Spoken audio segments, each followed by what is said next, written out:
welcome to Critical Tumble, where a bunch of longtime friends and internet nerds transcend geography through the power of Discord to play Dungeons and Dragons. Unless somebody's brother breaks their leg, apparently. This is why we're missing Brian. And It's motorcycles. it's gonna be another month before we actually get to. And if somebody misses the session after next, I'm going to throttle somebody, and you should all be very glad you do not share this tiny island with me.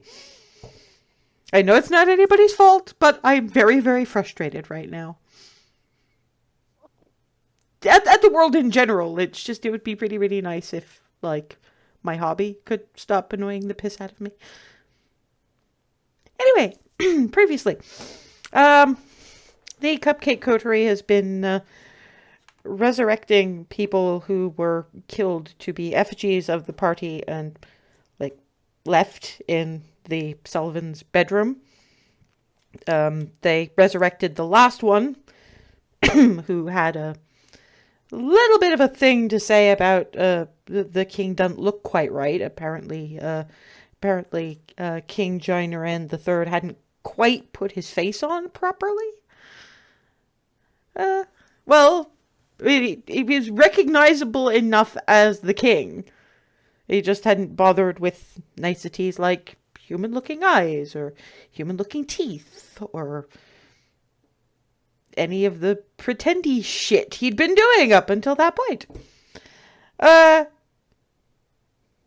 Unfortunately, a lot of the conversation around that kind of got nudged to the wayside because, well, nightmares happened for pretty much everybody, which involved an awful lot of flailing, and even nightmares for the one who doesn't sleep.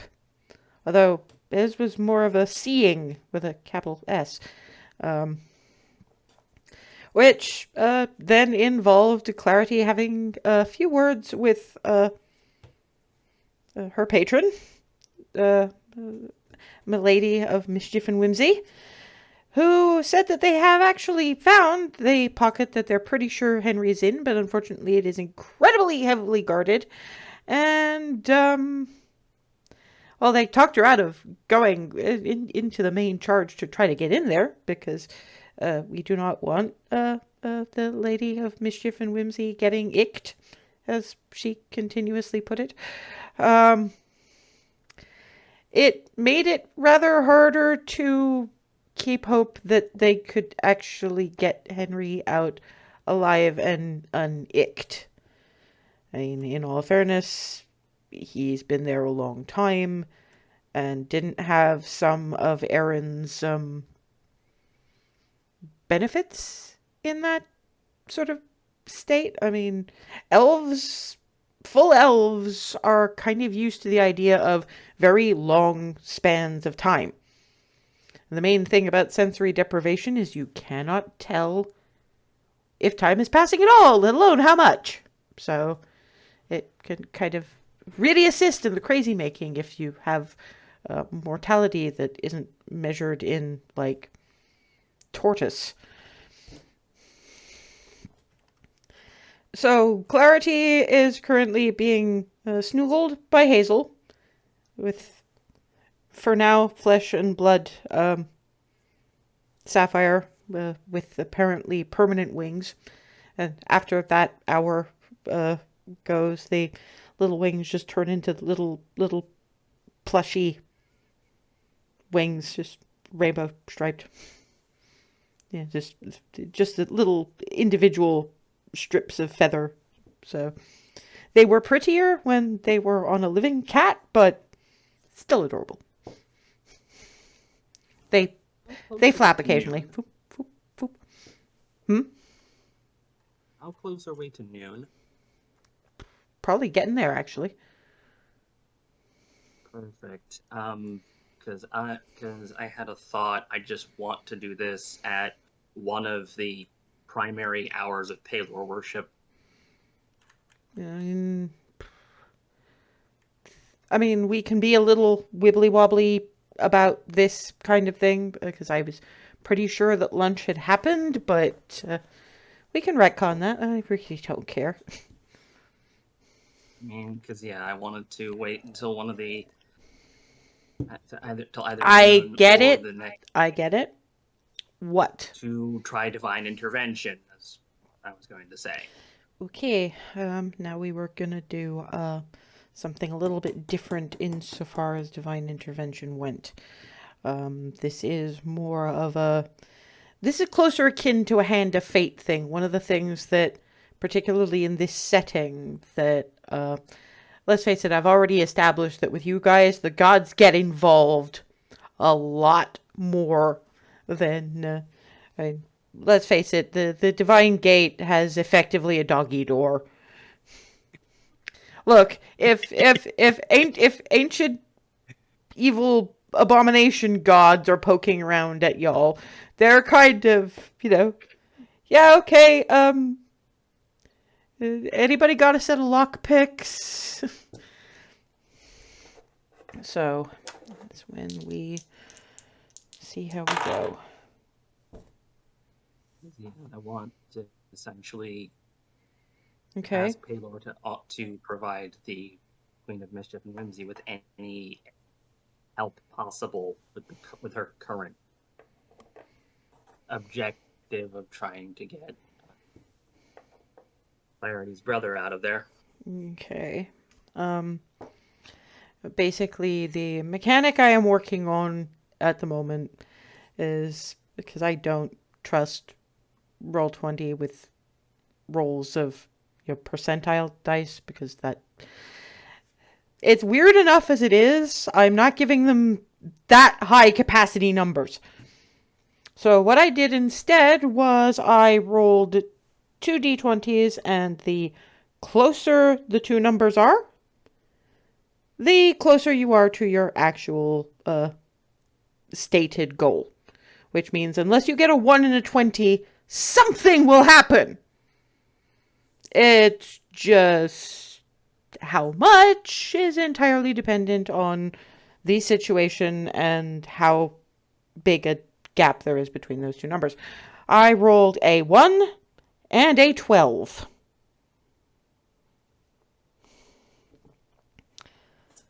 That's alarmingly close. For 2d20s? Fair. I still had the D100 on the brain for some reason.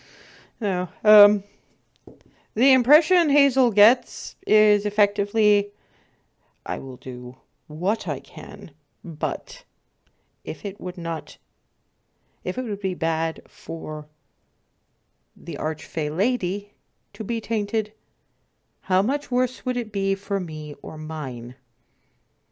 What do you think would happen to two of your friends if I sent my right hand in there?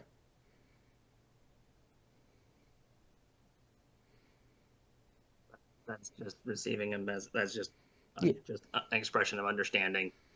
Like I get it. It's not even words can really go. Yeah. I mean, to be fair, Clarity's not exactly in a position of noticing. She's still probably, given that she hit puzzled and was doing the sleight of hand stuff, she probably grabbed a hanky and had it wind up be one of those eternal hankies. So it's sort of like grab, and it's coming. Listen, it's not coming. It keeps coming. So Hazel's gone from the, I understand there's only so much you can do, sorry about that, to Clarity, just... I have too much handkerchief. Oh.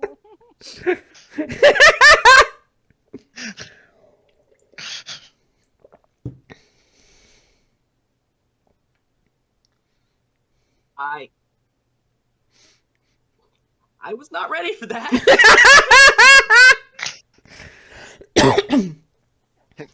Darvin's just watching this. No, because they're in a corner. Oh, that's right. I forgot she about ran that. into the wall. Sorry, my bad. Been 2 weeks. Sorry. Yeah, I will get the videos eventually. It's just been a little bit. I have all of next week off just for me, and that will be the videos, And that will be the perfumes probably at the same time. Unless anybody wants something different. Soap, candles. Perfume's fine. Yes, good, because scent oil in general is actually a lot cheaper to ship. I will wear them. Look at them. Yeah, so we might have to poke Farida a little bit, because I have some base ideas, but I need more. She's not mine anymore. She's yours. Oh, yeah. Okay. Yes. Meanwhile, back in the kitchen, Alice is basically distracting everybody by basically getting them all involved in lunch cookery. Mostly because she sees the look on Darvin's face in particular and does not want him going out there. So, you know, you eventually, occasionally the tilt. It's like, okay, you know what? We're all making lunch. And Darvin, I'm gonna be teaching you a couple more of the Muscoi shanties. So eventually you guys hear clattering around in the kitchen and some rather off-color, apparently sailor song. I mean, to be fair, given Hazel's passive perception, she's probably heard this one. Clarity was too busy going ooh and being a mermaid, so she probably missed that one. And being chased by a Orca. whale. Yeah. Or asshole Oreo dolphin. Yes, I know. Anyway. So yeah, when Clarity is finally taken out like 3 yards of handkerchief, you start hearing some things that sound rousing and spirited and anatomically improbable. Yeah. Anatomically improbable. I need to use that. That'd be a good name for something. Or someone. A group of someone's. Thank you. I like that. You're hearing that too, right? Yeah. I think I've gotten to the end of it. I'm just gonna bundle up and deal with it later. We can go back. I want Okay, to know now how with it's that- possible. I may have to ask Alice how it's possible to put that in that place, but maybe later. I mean, maybe I don't want to know. Probably safer to not ask. The rundowns and lessons I got, shall we say, did not go anywhere near this sort of thing. Thankfully, by the time you guys are back in, you've got something a bit more sea voyage-ish, so something more along the lines of Santiana than frigging in the rigging. I'm going to see if I can't borrow a couple of the handkerchief things. Like, how many of them are there tied together at this point? Counting them would be a bit of an issue. There's 3 yards of them. And I'm gonna untie like a handful and just kind of start throwing them.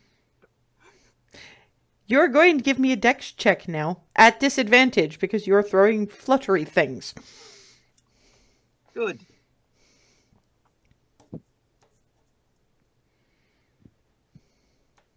Six. Yeah, one of them lands in the pan that Alice is sauteing things on and catches fire. Oh shit!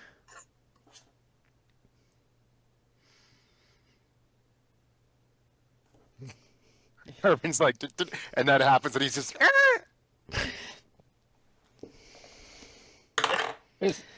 It takes a couple of tries, but it manages to fish the flaming handkerchief out. Is this yours?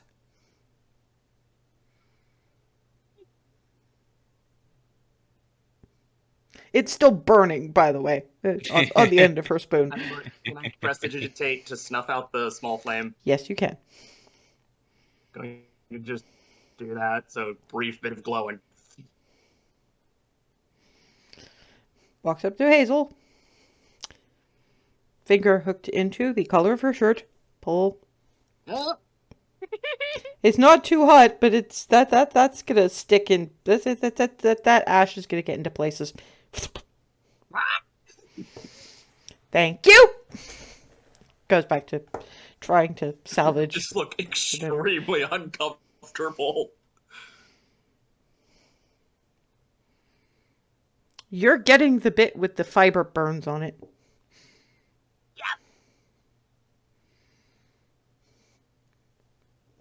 How you doing, Clarity? Yeah.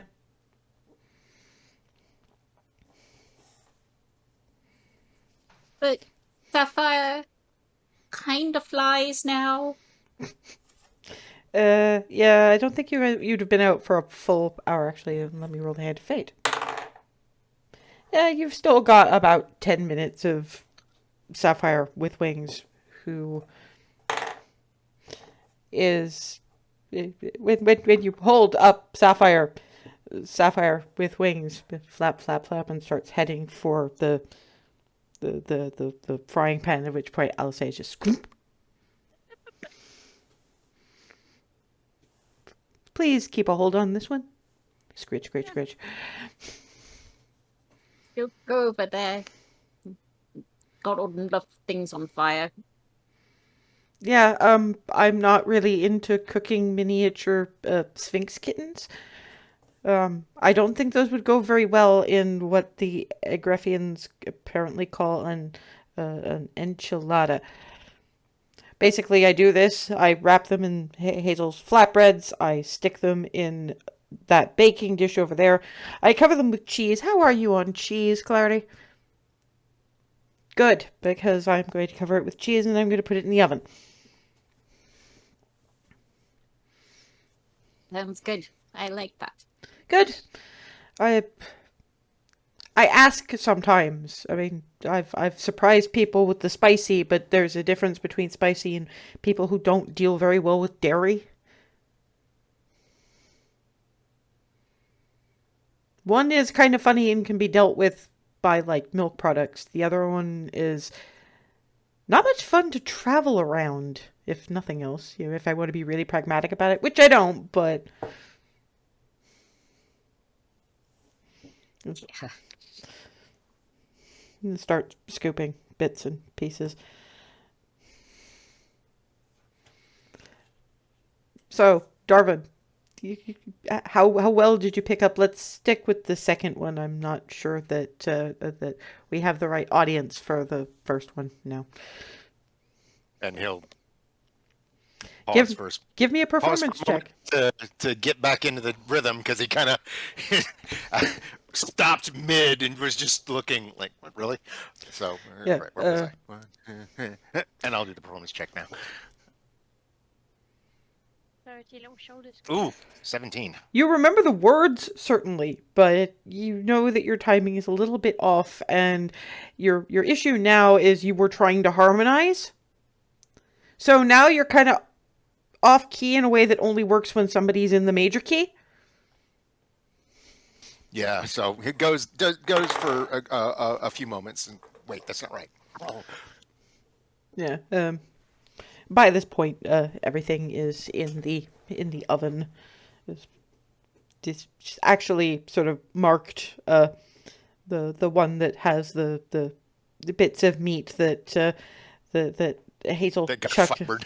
Yeah, it's actually just it was it's sort of a crosshatch pattern of cheese over that one, just so that even when it melts, you'll be able to tell whose it is. I meant it. Darwin goes back and sits down. It's not going to be very long, but I figure we'll check the vault after lunch and see if the weather's still holding. I mean, to be fair, by the time we've finished lunch and doing the vault and everything, it might end up too dark to travel very far by the end of the day anyway.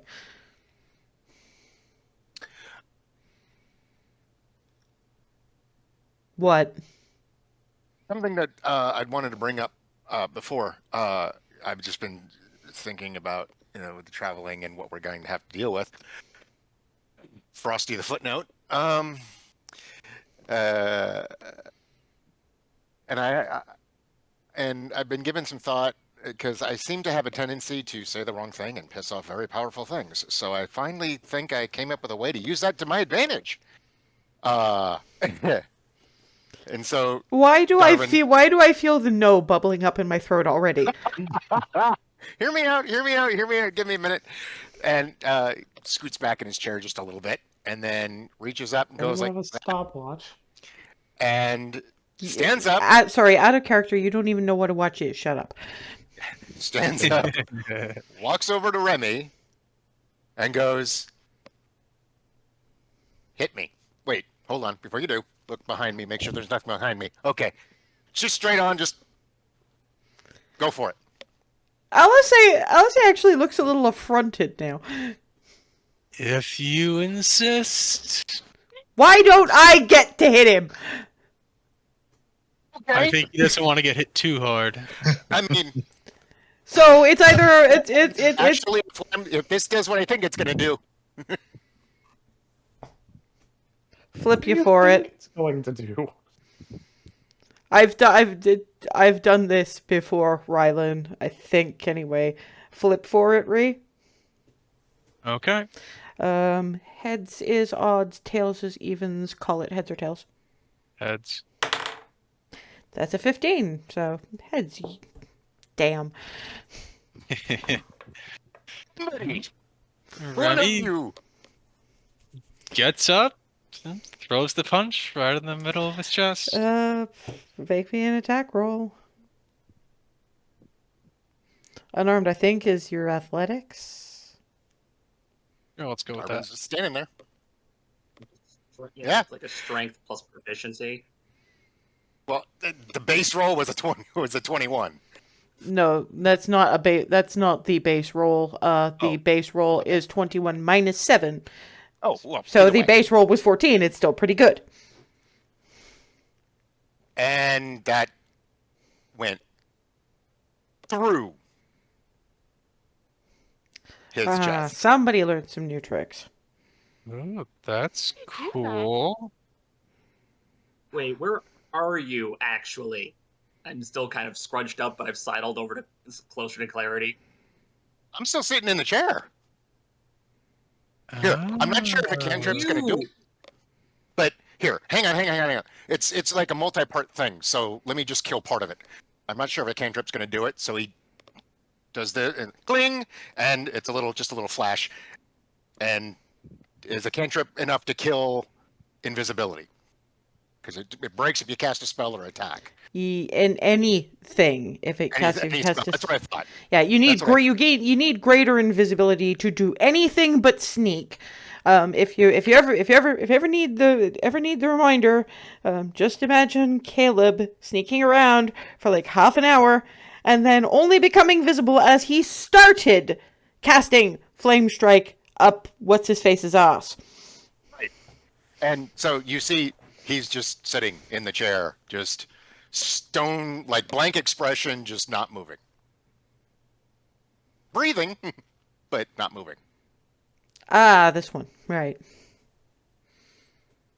So yeah, like if I have the tendency to say the wrong thing and piss people off, so I figure if they're pissed off at me over here, they're not pissed off at y'all over there. Yeah, that could work. It could. The problem is that usually on the battlefield, while it's a good thing in case something tries to hit you anyway, usually it's not the saying the wrong thing that's going to get you attacked on the battlefield. Have you noticed where the focus seems to go on the battlefield? Right. But I'm like, if it's a case of, we don't know where it is, and I'm running out and be like, oi, walking into a trap on purpose. Exactly. I'm just trying to Yes. come. I realized it was a thing I could do, and I took some inspiration from what Barnabas does, and my big fat mouth. And Barnabas is just, please don't give me any credit or blame for this. what's it? The whole being there but not being there part. That's what I took. So, and I ran with that. That's all. I stand by my original statement. Okay, fair enough. Anyway, so yeah, and I'm just trying to figure out like how we could use it, tactically and such. So, it was a thought. Also, just there's a passageway, and we don't, for whatever reason, we're not really worried about traps. We're more worried about stuff jumping out. Well, also, on down. she taps the chain on her ear.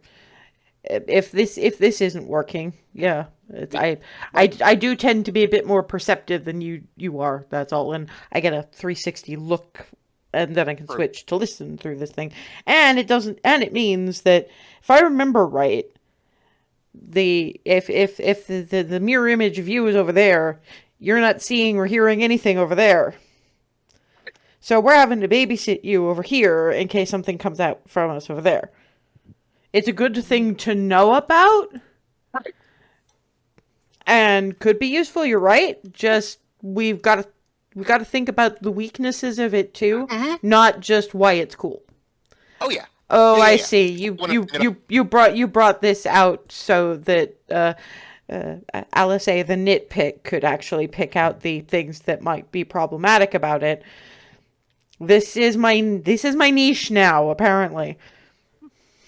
Well, I mean, you and Remy and Barnabas, you're all a hell of a lot more tactical and think about that stuff more thoroughly than I do. So, yeah, I wasn't trying to put all of the burden on y'all to do it, but I know me. If I tried to bring that out at a moment without having done so beforehand, the stuff I hadn't thought about would have bitten me right smack in the ass, invisible or not. More to the point, Literally. I probably would have wound up in front of the thing that could afford to be hit, because I be protective like that.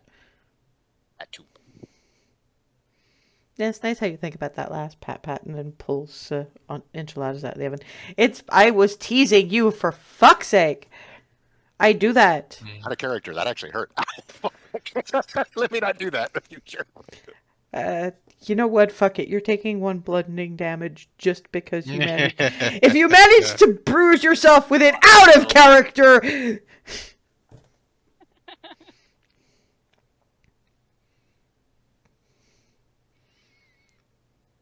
And yeah, and enchiladas happen. So now everyone, all the ones we brought back over, They're all at Hearth Home. We sent Dude back with. That's why we've got extra provisions and the maple mead.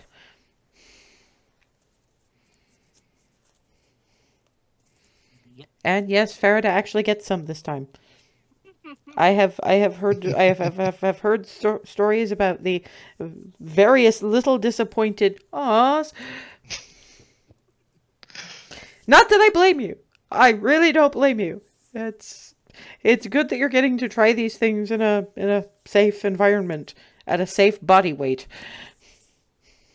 Here, pale or above, you got into more stuff than I did in less time. No, that's the thing. She didn't get into them. She was just disappointed that she wasn't allowed to be into them. You just did it anyway, as far as I can tell. I sometimes accidentally did it too. Like I wasn't going for the thing and wound up in it anyway.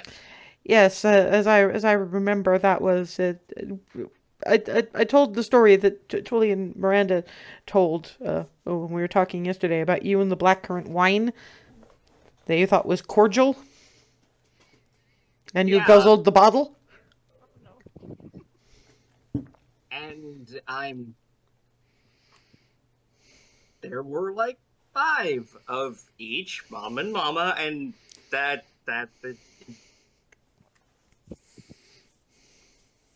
I don't remember much after that. Gee, I wonder why. Yeah, if I remember correctly, it was another instance where they eventually had to mop up the kitchen. Oh boy. That's why I'm glad I've stuck with just surprise me since then. I'll let the people serving the stuff actually commit to the weird instead of me just picking something and stepping into it. Did that make sense to anybody else? No. Really? Of course. Yeah. Match made in the Little bit. celestial plane, you two. Which is probably ironic, but fuck it. Who cares? So, yeah. We're gonna buck tradition as hard as physically possible. I'm not going to even say it. Nope. Nomph.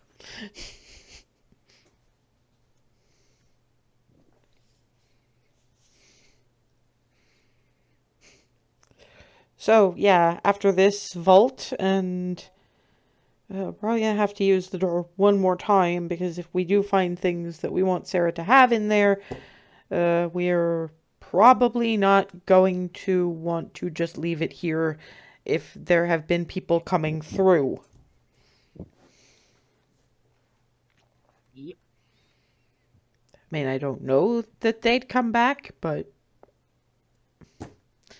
can we assume they won't? You cannot.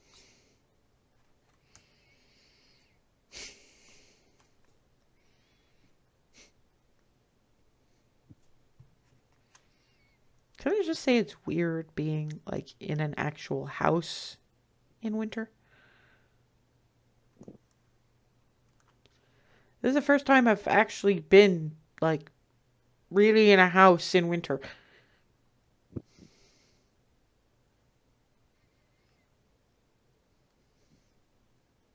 With the people, don't even really do tents all that much. Yes. Oh no, we do tents. It's just that the quasi permanent structures that you find dotted around the wastes a bit tend not to be made out of the same kind of materials that our tents are. They're made of ice. Well, compacted snow, really, but. And we're not talking just little, like, tent-size shaped things. We're talking architecture, like the palace at Demille, but smaller. And not permanently frozen regardless of weather. No, just permanently frozen because it's always cold up there. Yeah, sorry, I was thinking of different level of winter. Yeah, we're talking the wastes. I mean, yeah, you came at one of its coldest points, but it's always cold enough to hurt you there.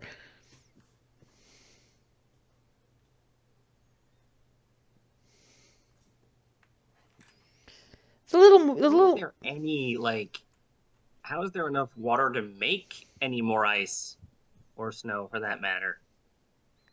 Well, there's a mountain up there, and generally speaking, what happens is that if you get something sort of blowing off the ocean, which you tend to do, generally speaking, I'm trying to remember what the druids said about this. Something about how a cloud will effectively dump its water before it tries to get over a mountain. To make itself lighter. Something like The that. cloud will move into the area, dump all of it, and go over? Well, either that or it'll just dump in increments along the way and then, yeah, go over. But most of it will come out sort of at the mountain base. But All over the wastes then. pretty much, yeah.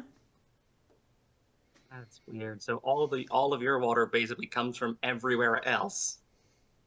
All of everybody's water, one way or another, comes from everywhere else. Yeah, but yours specifically, because otherwise it doesn't move. Also, do keep in mind that it melts a little bit when people and animals walk on it. And that evaporates because, there's warm people. And when you melt ice and snow for water, some of it just escapes up.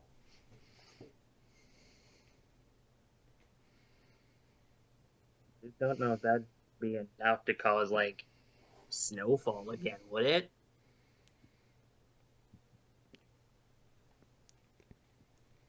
The ocean is like a lot of really, really tiny drops, right? So is a lake.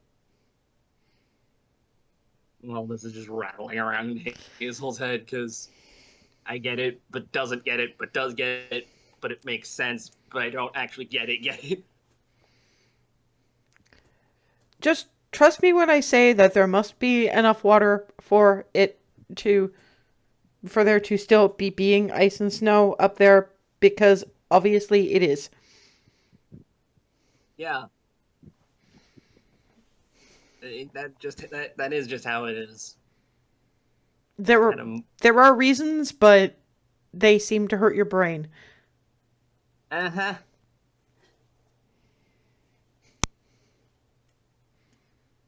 Maybe you should ask your sister, Andre. She's a druid. She should know. Good magic. Yeah.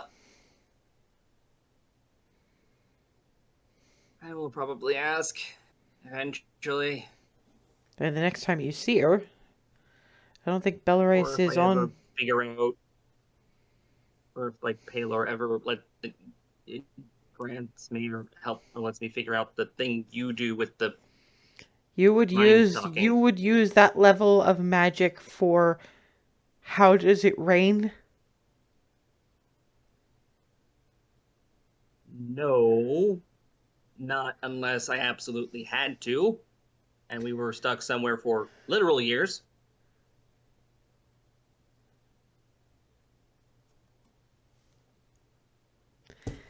Eat a cookie and shut up. Uh-huh. Thank you.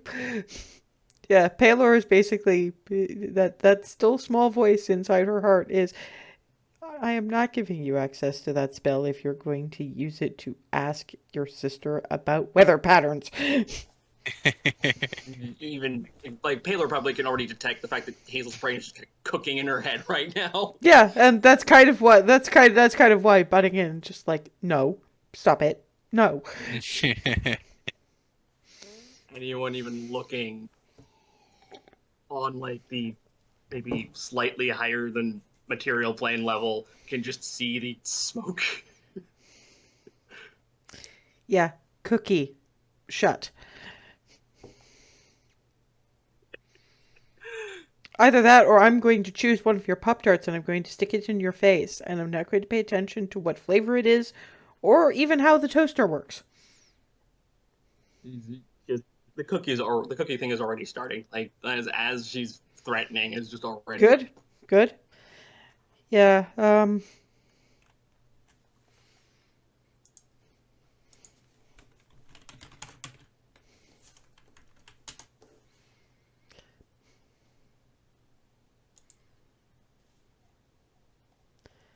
yeah. What you have is a snickerdoodle.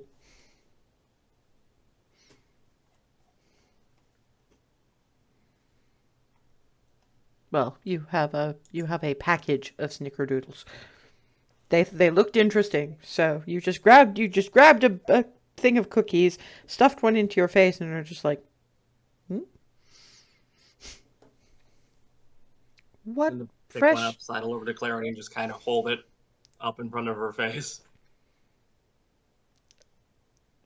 Yeah, you have a snickerdoodle. In fact, that is what they are called on the paper. You just have Alice looking at the package and going, "Oh, what now?" Snickerdoodle. Uh, okay. Arvin's Right, just Zagraf? pull out a piece of paper, writes the word down just because it's neat. That's a weird word. I'm going to keep that one.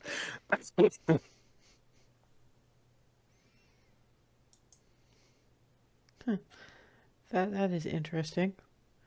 Apparently, 1931 Joy of Cooking claims the term snickerdoodle is based off the German word Schneckendoodle, a German pastry whose name literally translates as snail noodle. The more you know. Considering how German and Eastern European in general Egref is, oh god, that tracks. You know, You're not wrong. considering I was going to rhyme it with noodle anyway, that's perfect. Yeah, it's effectively this kind of cinnamon sugar cookie thing. It's just munch. I still don't get the name, but okay. Just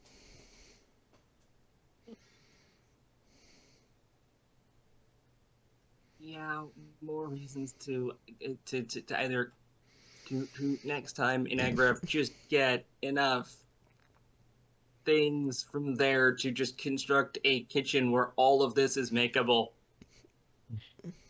So basically, you want back to. home. So basically, you want to hit the either the cookery book section of the big bookstore or one of like 5 stores that specialize in cookbooks. Cookbooks and any place that sells artificer made. I'm just gonna produce the damn toaster. Which means you want to talk to Twilly. Don't like half of her cousins make that shit? Isn't your icebox your rune icebox thing at home basically a prototype for something more streamlined? They're selling an Egref as we speak. Uh-huh. Just as long as we never see the transmutation engine. We explained that one. That was the backwards blueberry pie incident. Oh, that, yeah. Yes. Yes. I was trying to remember which thing that was. Yeah, there have been. Rain and error. Egref is fun. Yeah. We all actually just be glad you weren't with us when we first hit Egref, because we all had to stand up in front of basically everybody in the city, answer a riddle, and answer a question. Generally a fairly awkward one. I'm not going to ask for my own sanity. It was You will be asked, however, if you go there. yeah, probably for Calatiel, that kind of shit is a rite of passage. All right then. Uh, What Fucking questions cross that bridge Calatiel asked the later. kobolds? What?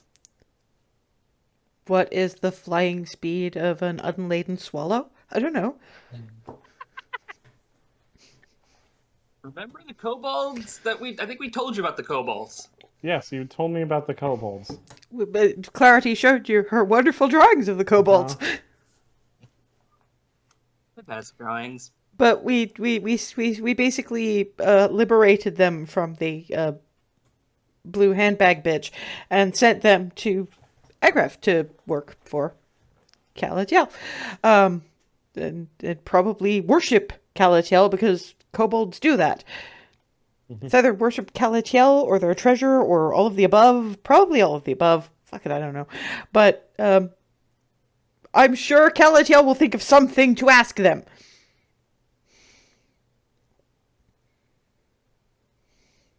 That'll be interesting to consider how they'd answer the riddles. Probably some way. I'm just picturing them just yelling out potluck, regardless of the riddle. Okay, that species is bullshit. The main reason that they were yelling stuff like that was because we didn't speak their language. You could understand it, but and Ava communicated with them just fine. Conic. Isn't it lucky that Calatiel speaks it then? which will lead to hilarity because anyone there who doesn't know Draconic is going to be so confused by the squeaking. Oh, yeah, okay. You do realize that some of the weirdness in the Conundrum Pavilion is like comprehend languages field. Oh, it's like the wow. Yeah, it's like a very big hat, except not for a head, but for a An area. Area. That's They just don't switch it on all the time because they don't need to. right. Okay, before any more theories spiral out of our heads, Vault? Vault. Look, Vault. I'm not letting the theories spiral out of your heads. I'm just actually giving you facts about them. So there. Yeah.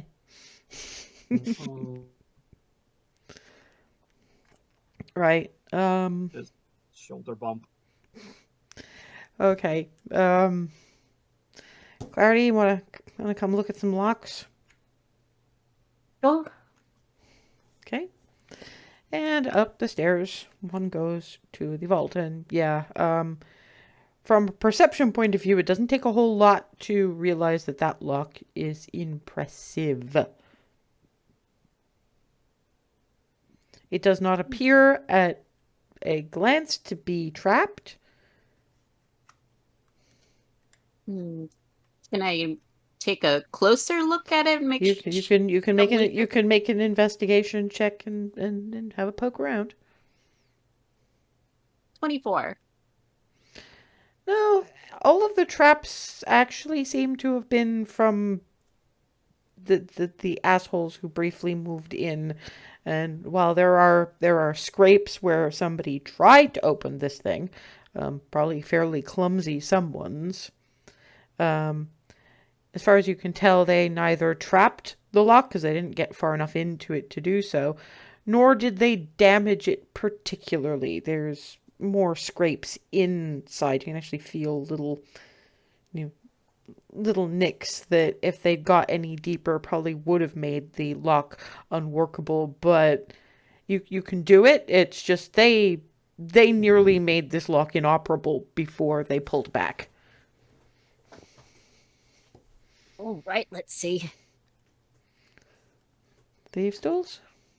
Wasn't bad. Not quite. Your problem is that every time you think you've got a bit of purchase, no, that's another dent that somebody else made that I'm mistaking for an actual mechanism. What the fuck did they do to this lock? My God, amateurs! Messed this up so badly. Ugh. Sit back, take a breath, and actually taps Clarity pats Clarity on the shoulder, and that would be enhanceability, so that's dexterity checks. I was thinking about the same thing. When I saw Alice reach out, I was like, "Oh, well, never mind." So that's It's to be advantage. That's advantage, yes. But to be fair, she looks at Darwin. To be fair, it's a gestures to her wings and then Clarity's horns. Just the juxtaposition's hysterical. Quite. All right. Try it again. That's better. Yeah. 23. Yeah, it takes longer than it should, again, because somebody really messed this thing up. But you get it without doing further damage to the inner workings of this particular lock. The door opens, and the first thing you notice is, yeah, these are thick, metal-enforced walls, and that's why Darwin's Detect Magic didn't see anything in there. At the same time, it doesn't look, at first glance, like there's anything magical in there in the first place. Most of what you have are... This is a neat and tidy place. There are shelves stacked with mid-sized locked coffers. So just little chests, lining the walls in one row straight down the middle. So there's probably a good 6, 12, 18.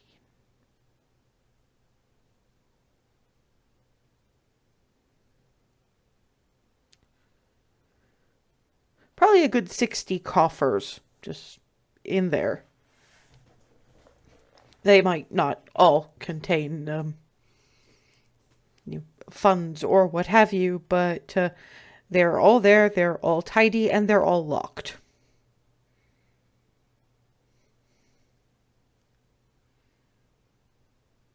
I want to know who the neat freak in this family was and how much they're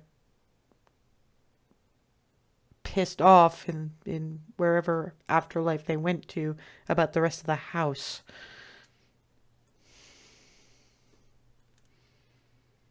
Yeah. Is there also any like papers or a desk or anything? Mm-mm.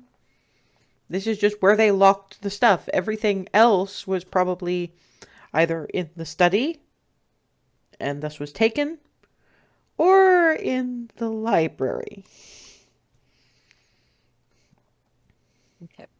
I'm gonna look around just to make doubly sure that there's no further traps of any sort. Okay, well, for a quick look around, start with a perception check. Okay. And anybody else who wants to do so can do the same. Yeah, 5. 9. Darvin, standing in view of the door, Jesus. will go ahead What the fuck, guys? is going to go ahead while Clarity is looking around, pop detect magic just to see. Yeah, no.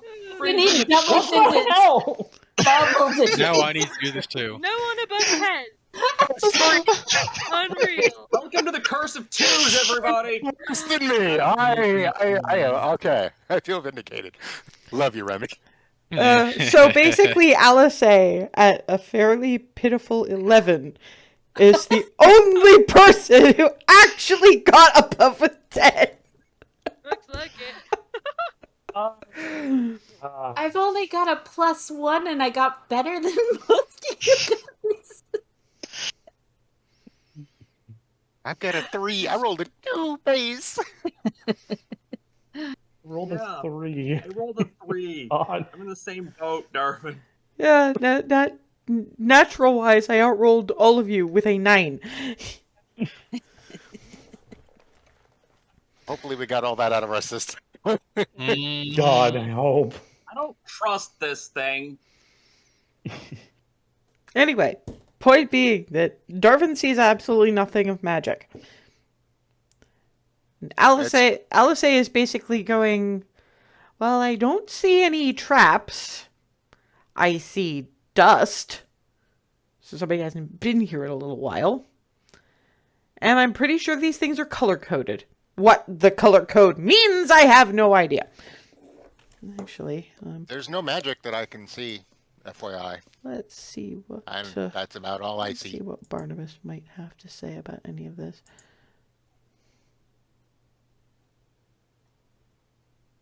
What are you gonna do with all these coppers now? I mean, Sorry, that was a roll for Barnabas. oh. So, Barnabas Yay, got the Barnabas. 17. Wow. Barnabas sort of looks at him and goes, Which actually makes sense. He's probably used to seeing things like this, Mhm. being in law enforcement. he's just looking at this and going, I don't know this setup. How the hell these people are setting up like banks in Ravnica? I have no idea. How much of your world slipped into ours besides you? I don't think it came of that way. I think it's just a sensible way of organizing things if you're tidy.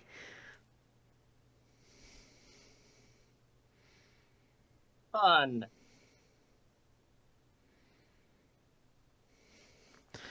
But no, see, you've got this shelf here is mostly gemstones. You can tell there's just a little notch just there. The color of that tells you what kind of gems are in them.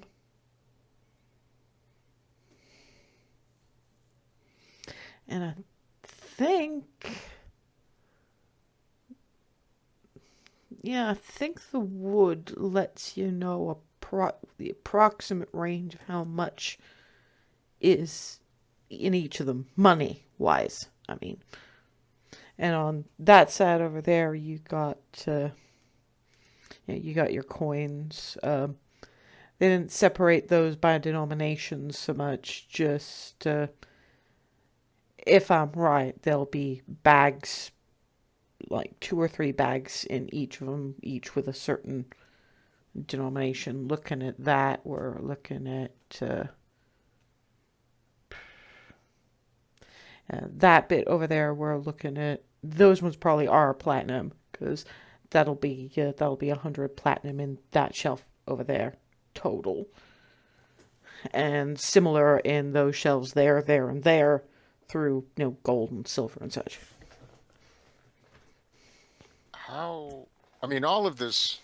I'm just thinking, all of this is Sarah's. There's no debate about that. Yeah. I'm just looking at all this, wondering. I know we want to get it through.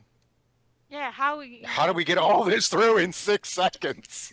And Oh, also, we can't really leave it here unless we can lock the bolt back up, which I'm not sure we can. I think Well, we I mean, we can. I mean, yeah. Clarity has a good hand with locks. Mhm. Anything you can do, any lock you can undo with a set of thieves' tools, you can redo with a set of thieves' tools. Mhm. But there's one way, depending on how heavy these are.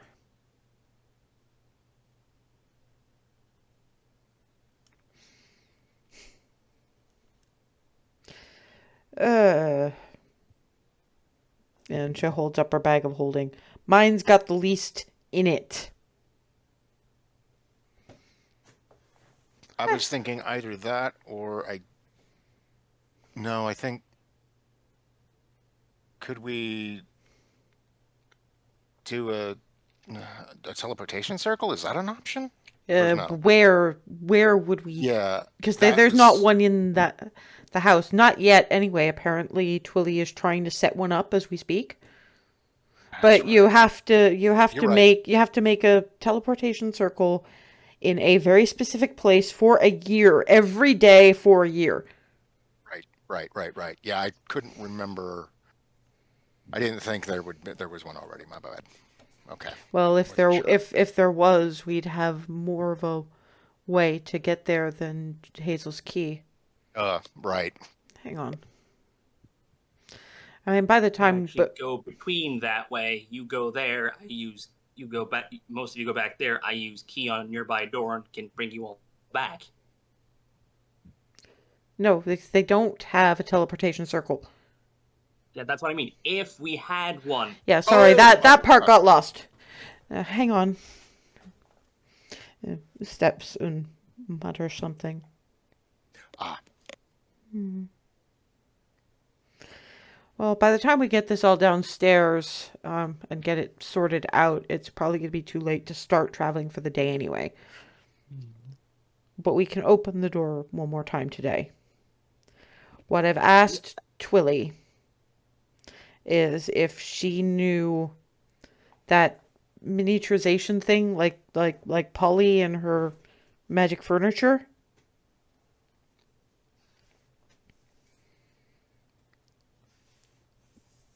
What I'm getting is I've always wanted to try this, and I'm a little bit worried. oh, this is gonna be fun to watch. And yeah, if you can go and open up the door in about 10 minutes.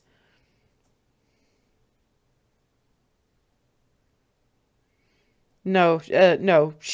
We'll have to send it. We'll have to send it, whatever it is, back through tomorrow. Because setting things up is gonna be complicated. but Oh, so I don't know what she's always wanted to try, but actually, Farida, make me an intelligence check.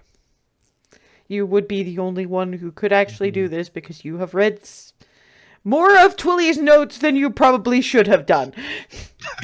Oh no.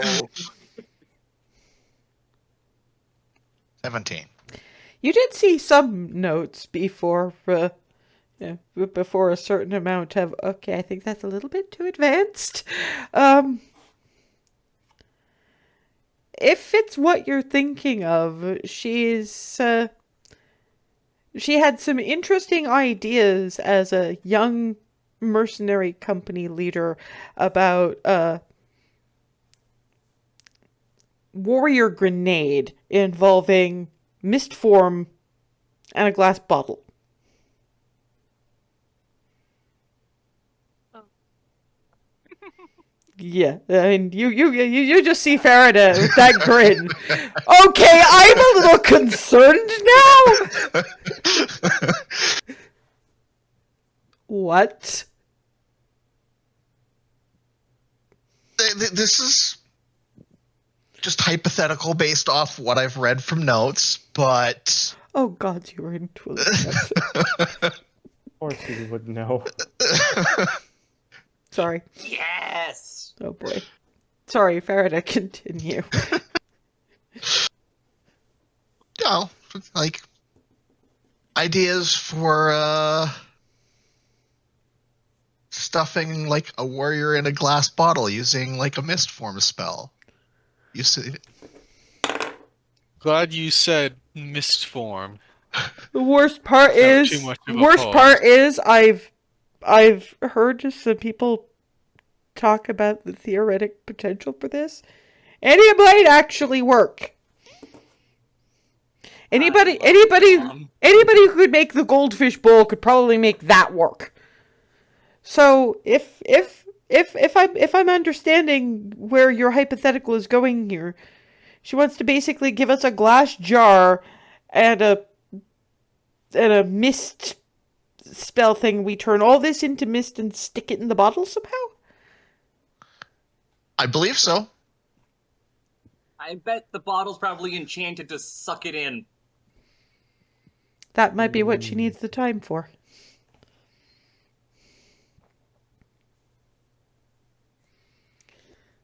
Oh boy. This is going to be one of those days. Mom. Who votes we let Farida open the bottle?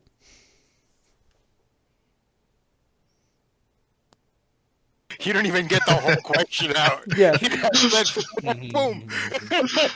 I'm like, it's magic, and I'm just looking at the grin, guys. Come on. yeah, just looking at the grin, and she read the notes. Jarvis just like, fucking yes. The one of us who Yeah, actually that had a face chance of says knowing it what all. you're doing.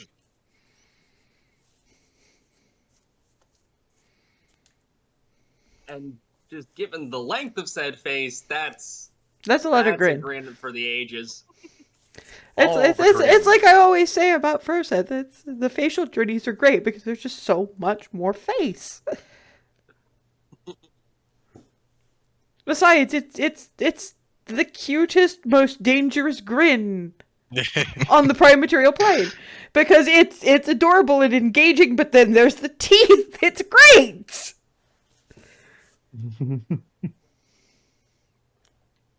I believe this qualifies as a victory for today. That's something. Anyway, and on that note, we're actually a little past break time. So when we come back, we will get the bottle and see what happens. And we're back, looking at the tidiest vault and waiting the requisite 10 minutes for Twilly's I've always wanted to try this moment. Yeah, I think everybody here is either grinning or okay. If that had come from anyone else, I'd be a lot more concerned. I'm concerned, but it's a lowercase c. It's the fact that Hazel is vibrating. Hazel vibrating always worries me.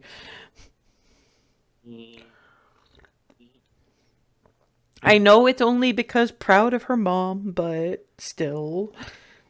It's a reflex reaction now. Can you blame me?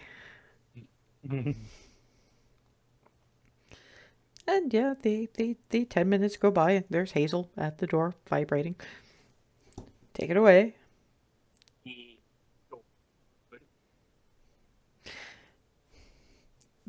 Basket gets shoved in.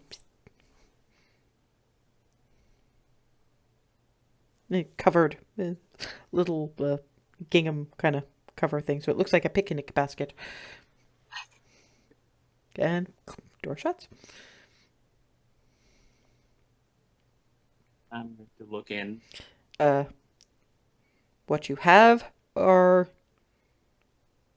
what appear to be a fairly obscene number of cinnamon buns and a jar with a little label tied around the and it's one of those big mason jar kind of things. So there's just a little tag, very small writing, tied around the neck area, somewhere around the lid. Going to extract first the jar to Faraday. Take it. Take read the thing tied around the mason jar first or Yes. anything. The note says, "Dear Faraday, I know they're going to give it to you. Make sure none of them are standing in front of this thing when you open it. Yep. Assumed so. And brace yourself just in case."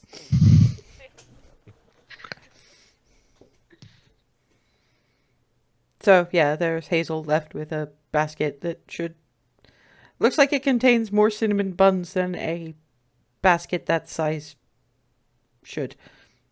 Open it fully and just sort of start offering buns. Who's taking cinnamon buns? Remy will take a cinnamon bun. Yeah, and I'll say takes one as well. And higher perception is like Hazel and Faraday, if memory serves me correctly. You guys noticed that there don't seem to be any fewer cinnamon buns.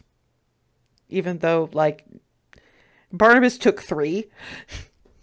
When everybody had, it looks at these, but it's like, I told you I run on coffee and sweets. Also, there seems to be enough still. It doesn't seem like it even went down. So remember the infinite bread basket? Yeah, actually, Oh my god. It's This an is infinite bun basket. basket. Infinite Right. cinnamon bun glitch. That's Okay, everybody make me a perception Literally check. Infinite sweet rolls. Remy takes 2 more. I'm gonna grab another one. Fuck it. Yeah. Hey, I got above double digits. Oh, Oh! Ah.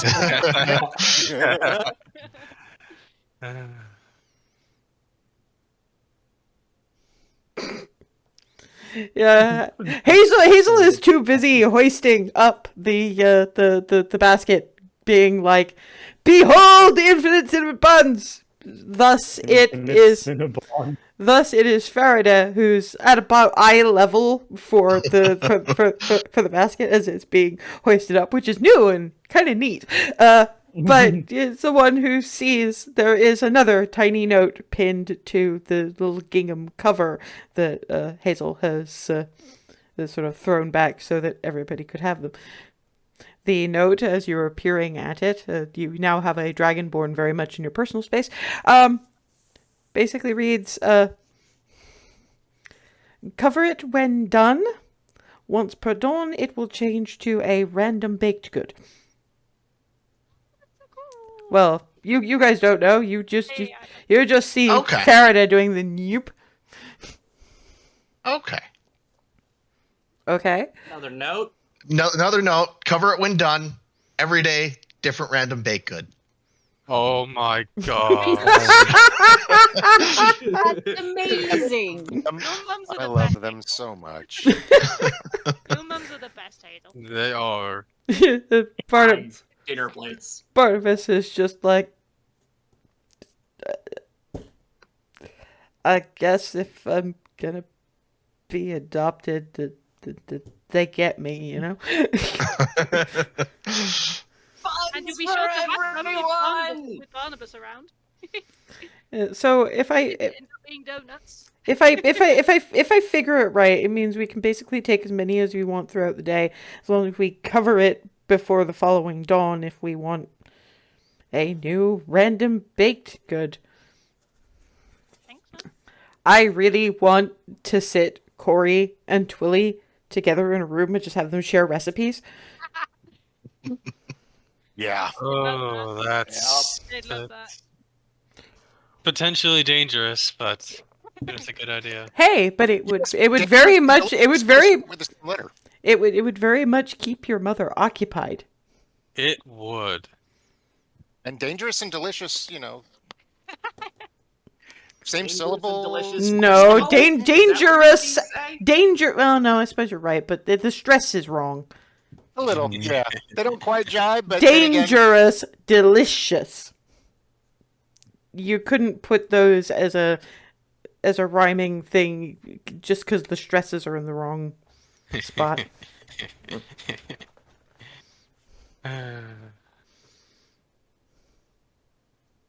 Clarity's readying her notebook and taking notes on the basket while she's grabbing another one. Alice just grabs a handful of them and goes up to a window, flips it open. Hey, legs! Fling and yeah. Again, it's gonna be Clarity, Hazel, and probably Darvin because he's probably really interested in what's about to happen. You see buns go flying and moose catching them on the fly.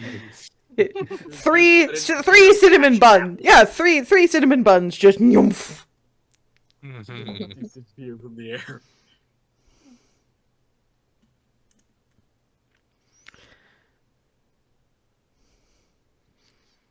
Yeah. Yeah. physics are amazing. Yeah, that just happened and that was awesome. Actually, that reminds me, he probably deserves a good game of fetch. Wonder if there's any trees. It looks at Ava. Come with me. You guys, Ree, I am trusting you with a very important task. It hands her a bag of the coffee. Please brew this. Okay. And heads out. And takes Ava out, and they do eventually find a relatively decent sized sapling, which Alice just kind of, this would be better with my axe, but whooshunk. Hey, legs! Fling, and then you just see Moose leap, clump, and clump, clump, clump, clump, drops the small sapling at their feet, does the almost dog, the playful pose, Yeah. and then glumps out to a reasonable distance as Alice just kind of two-handed flings the again and chomp. I'd heard about this with dogs, but not with diamonds. Well, the dire moose do hang out with the sled dogs, so Yeah, that's fair. it's a good way to get them it's a good way to get them some exercise if they're not doing the usual rider or pull, and hasn't in a few days, so giving him a little bit of a playtime. Besides, he's been good the last little while. It really has. Well, it's probably a little warm for him, and he's dealing with it really well. At least when spring comes, he'll have time to, get acclimated. Actually, while we're here, there's something I wanted to ask your advice about. So it's not exactly a secret that I've kind of had, shall we say, anger issues when it comes to handbag bitch. And it's starting to feel like it could be a problem. And given where we're going, that's not going to work for me. And I see you channel your anger in ways that make it useful. See what I mean? Mine's a little different though. Yeah, but- It's. I I was mean, just wondering how you do it. Like, how do you make your anger work for you rather than just hinder you? well, we grabs it sick again and. I think for me, it's that. I mean, thinking back to the fight against my own parents.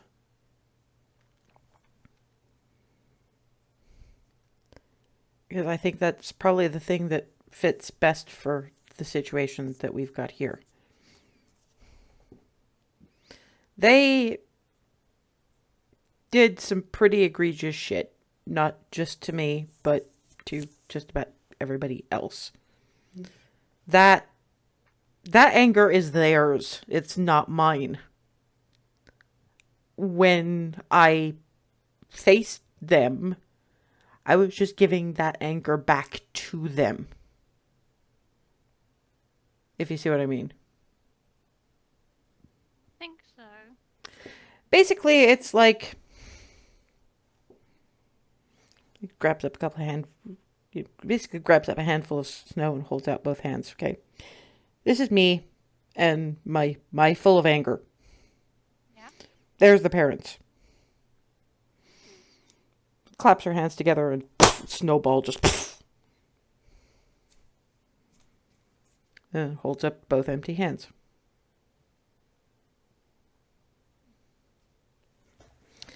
At the end of the day, what you have is, it can be one of two things, your anger. It can be a pressure cooker, or it can be an arrow or a bullet. You take it, you understand it, and then you put it where it needs to go.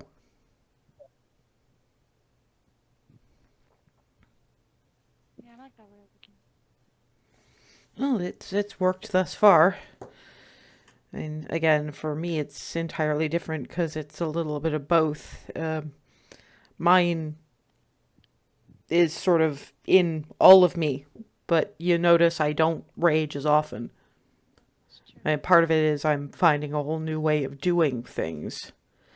But it's still channeling that you will not. I don't do it screaming all the time. Sometimes a well-aimed shot of anything, sword, dagger, arrow, bullet, spell. And sometimes that's the best venting you can ever do. And I know you had a lot of lessons in, like, propriety and mannerliness and all the rest of it, and I get not wanting to let that go because it's part of something you lost.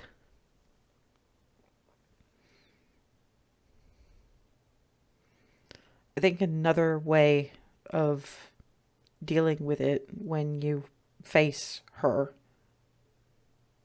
not to mention him, because, I mean, if she betrayed you, and I don't mean to bring up bits of Ow, but consider what Gina Rand III did to your mother.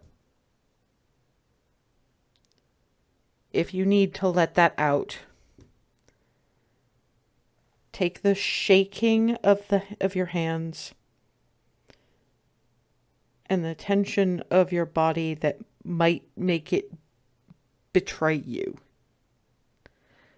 And let it out. Not with your hands, but for the love of the gods, scream.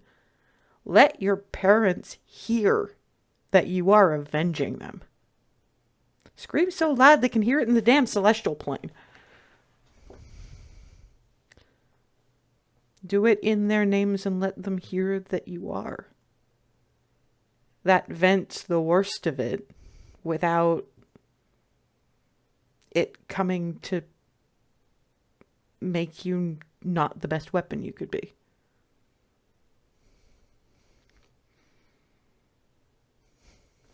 Pat. Give it a try. I don't imagine from what you guys were telling me that I don't imagine that this white dragon's gonna be any easier.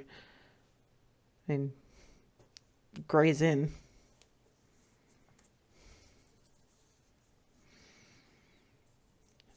What we could do to get out of there before it leveled the. I'm not as concerned about us getting out, although great that we did. But I'm thinking more about the ones we saved. Not many. Not enough. And apparently there were survivors. So that's something else. If that ever gets to you, just remember that you're doing this so that you can turn around to the Baron's son. And one of them was one of the ones we resurrected was was a refugee from Gray's Inn. You can tell them that not only did you help take that asshole down,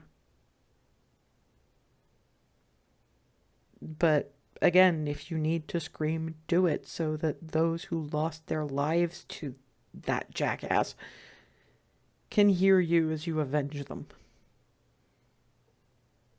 Unless you desperately need to be stealthy, but generally speaking, you're like up on a rock ledge or something, so.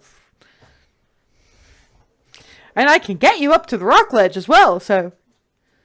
You're a little bit closer to where people assume the celestial plane is going to be, so they can hear you a little better. There you go. There you go. I honestly wonder what we do without you, LSA. I'm sure you'd muck around. Yeah, I'm sure you'd muddle along somehow. I don't have that high a view of myself that I think you wouldn't manage at all without me, but you'd probably be having a lot less fun, and Reed probably be a lot less adorable. Grab the stick, fling it again, and you see Legolas like span 12 feet with leap clump. He's so nimble for something so large. There's a lot of muscle that can propel him a very long way. I mean, I suppose you'd have to have a lot of muscle for walking as much as they do. And, through that amount of snow. Yeah. I mean, through that amount of snow. Yeah, that's just deep. You haven't actually, I mean, you've ridden on a hunt, but you haven't actually properly pleasure ridden on a dire moose, have you? Don't think so, actually. Yeah, just you. Hey, legs! Gesture. Clump, clump, clump, clump. Grabs Ava, by the way, and gets on herself. Let's go! And What? yeah, Alice's on behind you, so you've got kind of backrest, but this is bareback on moose. Dire moose. That's a lot of moose, and it's going very, very fast. I mean, you've been on the bullet train between Gray's Inn and well, mostly between Agraf and Belarus, but you're not going that fast. You're going fast. This is a lot faster than the horses you used to ride. But Alice's got you, so you're not in any kind of danger of falling off. But you guys, probably Farida and Hazel mostly, looking out the window and seeing occasionally just Alice and Ava on Legolas around the house.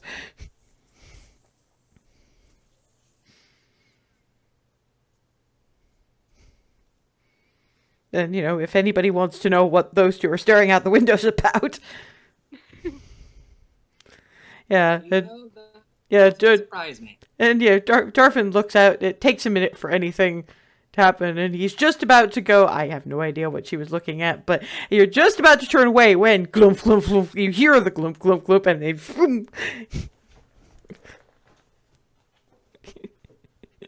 Yeah. Now you've seen it. Yeah, so y'all just see Darwin just start wheeze laughing. Just Clarity, come here. And a couple of minutes later,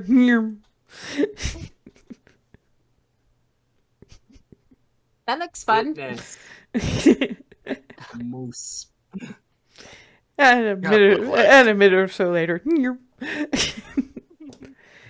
Darwin will step back in case anybody else. Y'all want to see this. This is hilarious. And a couple of minutes later, assuming everybody has got the kind of look they're in, Alice stops Legolas and so gets off and lifts Ava down. A little bit faster than your hunting horse, yeah.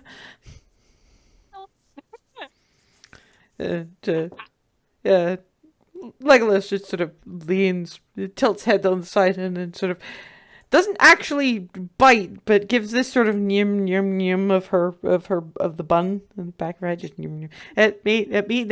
It means he likes you. Thank you, Legs. Should I go ask if anybody else wants that ride? I think it's only fair. Come on. I'm sure Ree has coffee by now. It enters. So, does anybody else want a ride around the house a few times?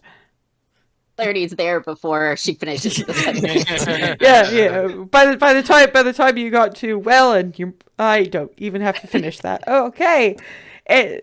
Just so I know, anybody else? I'd love it if you don't mind. Legs could probably use the exercise, is all I'm saying. And leans in a Rylandward direction. I mean, I could try it. It sounds hectic. It's really fun. You'll like it. Well, Bet. let's let Clarity have a go first, and you can see it being moderately safe. Steps out with Clarity and make sure she's actually properly wearing her furs, and then up onto Legolas's back and just behind her. And you don't have any problems with speed, yes? Faster the better. And you a minute or so later. Anytime she comes by, everybody hears like just giggling. The Doppler giggle. Just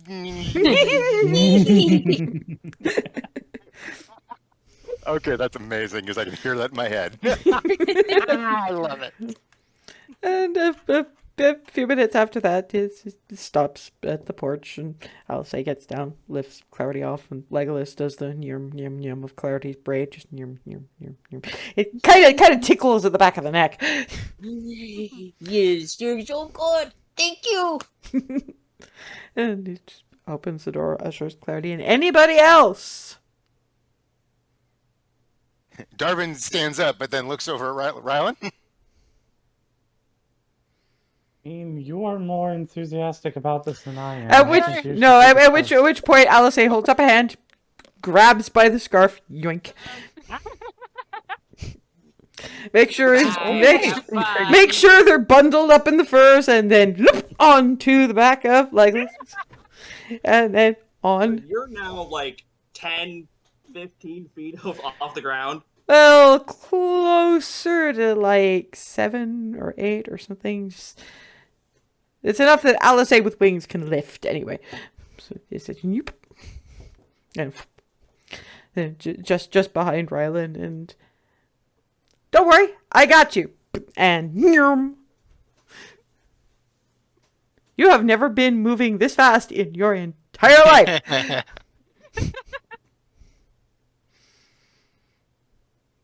Is Like- Eurobeat. No noise, just trying to process. Speed. yeah, Speed am error. you guys just catch glimpses of the red scarf and process face. You're It's like dinner plate eyes, like an expressionless face, and just speed.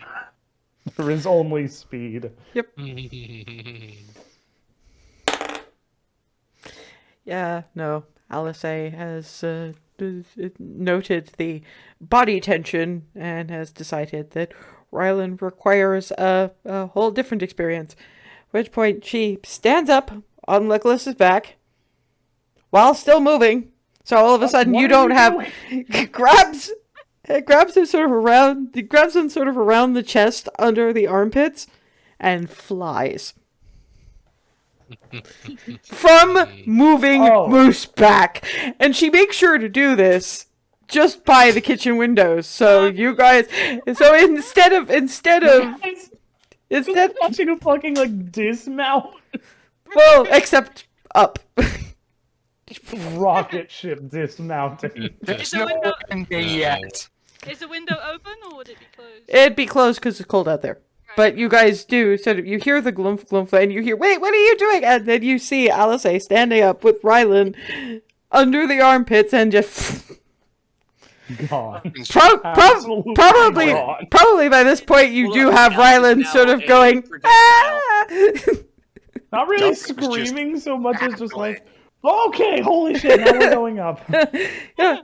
I mean, to be fair, you've been this high up before, but there's always been kind of leaves. Underneath me, yeah. Yeah, but now you're seeing the ground. Actually, make me a perception check.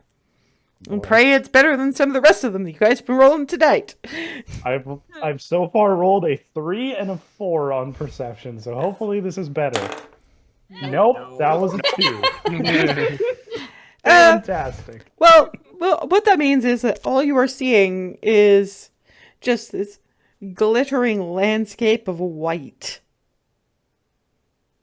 It's beautiful, but it's, you can see a house of like what you assume is a farmstead way over there and way over there, and you can just about see the cliffs, probably a little bit iced over in the front, so they're glittering as well. And you're probably getting around about to sunset by this point, so you're looking at the sunset from up, and you're looking at the sky in that sort of fuchsia orange gold shade, and that sort of, you can see from that height that some of those colors are reflecting off the snow.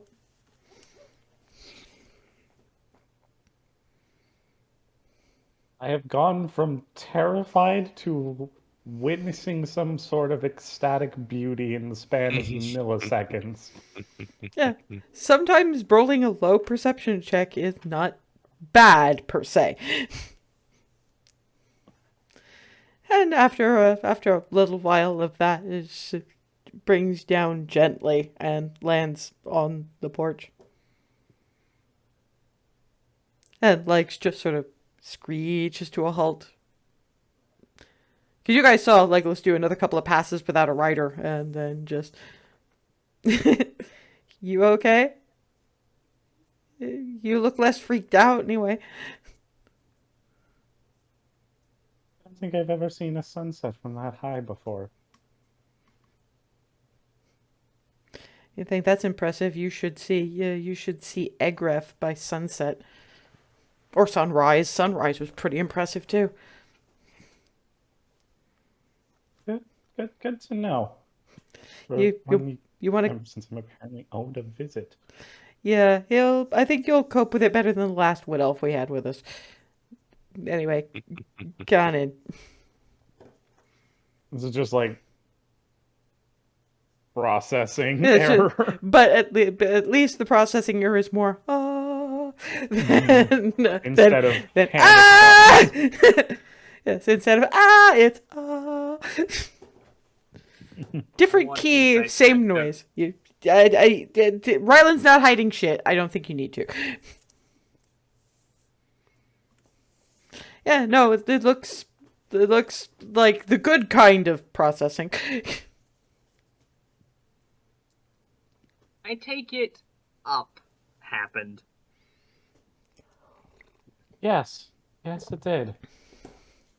Up was not where I was expecting to be.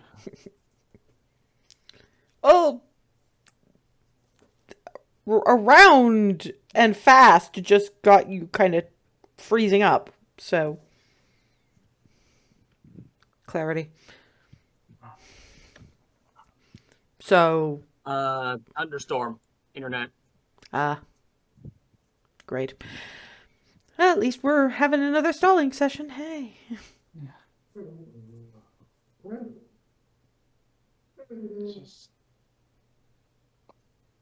I have no idea what that noise was. I don't think I want Dog. to know. Ah.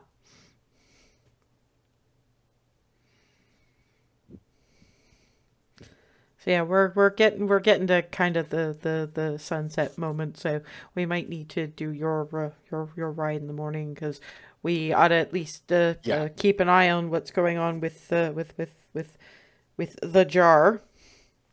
Yep, no, totally fine, totally fine. It was Rylan needed that. That was beautiful. That was I admit I'm a little bit sorry about having not warned them, but I wasn't really sure they were listening anyway. They definitely noticed when I stood up.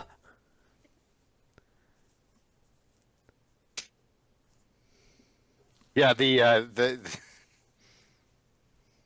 we got I caught a little of that through the window. I could see the body language was expressive. Yeah, it's I mean it always is for me, but anyhow, Faraday, over to you. Well, if it's time to do the jar, anyone want to watch? I think we're all going to Yes. be keeping an eye, Yeah. for one reason or another. And Clarity has the notebook. While there's both has been upset, there are some advantages to this day. So you just see Clarity. Oh yeah. Go to the opening. That's okay. Everyone stay behind me. I was going to ask this anyway, but the note was also very specific about this. Okay. Anything else the note was specific? Anything? I should probably brace myself. At which point, Alice takes up position directly behind Faraday with hands around waist. Okay. Let's let Landira load back in. Darwin is Yay! well back, but still This, enough to keep an eye. we're positioning ourselves for Faraday's opening of the jar.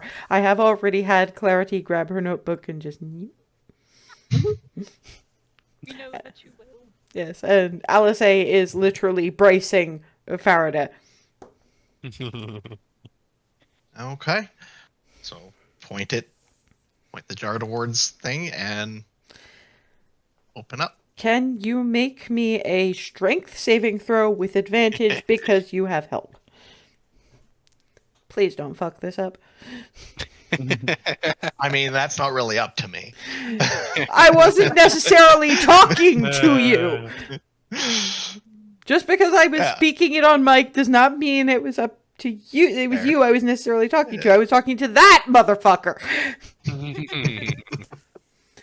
And yeah, it's actually really good that Alice chose to be there because you do wind up literally shoved back into her, and you do see Alice kind of slide about 8-10 inches across the floor, as mostly what you guys just see is it all goes misty and then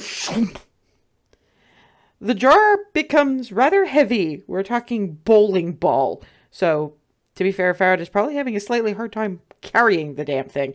And when you look up, the room is empty of everything, including the shelves. Oh, Okay. Seal the jar up. Do you want me to carry that? And yes, please. It's heavy. Oh, okay. So that's well, they've managed to make it lighter than it should be, but it's still yeah, okay. So in the morning It doesn't do the thing that the bags do. it doesn't make you completely weightless, no, but here. You try it. Going to, Yeah, and you've got a decent strength score, but it's still you're taking it like you're expecting jam jar and you get bowling ball. Yep. Okay. Wow. Just loot up, down, little. Wow. I like this. insane what you can do with magic. It's insane what she can do with magic. Alice takes it back. That is true. And anyone she taught directly back then is probably like terrifying now. Quite possibly, but I don't study at either the Egref or the Belarus academies, so I wouldn't know. One of these days we'll find out when the world isn't potentially ending. Well, they don't seem to be acting like it's ending, so I guess that's something. Just as well. Gods, can you imagine that black shit getting into any of the people anywhere in Egref? Oh. Barnabas is just for once I'm with her on this. That does not bear thinking about. Ooh. Although if you think that's bad, imagine Kreia Bendis. Oh, dear God, no. It's terrifying already. That doesn't need to get amplified. Or the raw magical ability of if you have a lead. If we thought Archfey Lady that concept was scary, no, thank you. Let's get rid of the black ink as much as we can. Yeah, or at the very least contain it somewhere where it's not going to get out for like several centuries, and make sure that there's a warning system in place that somebody is not going to look at and say, yes, black sludge. We have dismissed that claim. Yeah, with the quote mark things. We find a way to put it back in the hole, and then the hole has to have every single Egrefian warning label in existence stuck on it. I don't think two of each. I don't think Egrefians have warning labels. I read somewhere something about the worst thing you can do to keep people from pressing a button is to put a sign on it saying not to press the button. Like when you tell kids don't do this, if you don't explain why, what are they going to do? The first thing chance they get, they're going to do the exact opposite. And sometimes even if you do explain what's going to happen.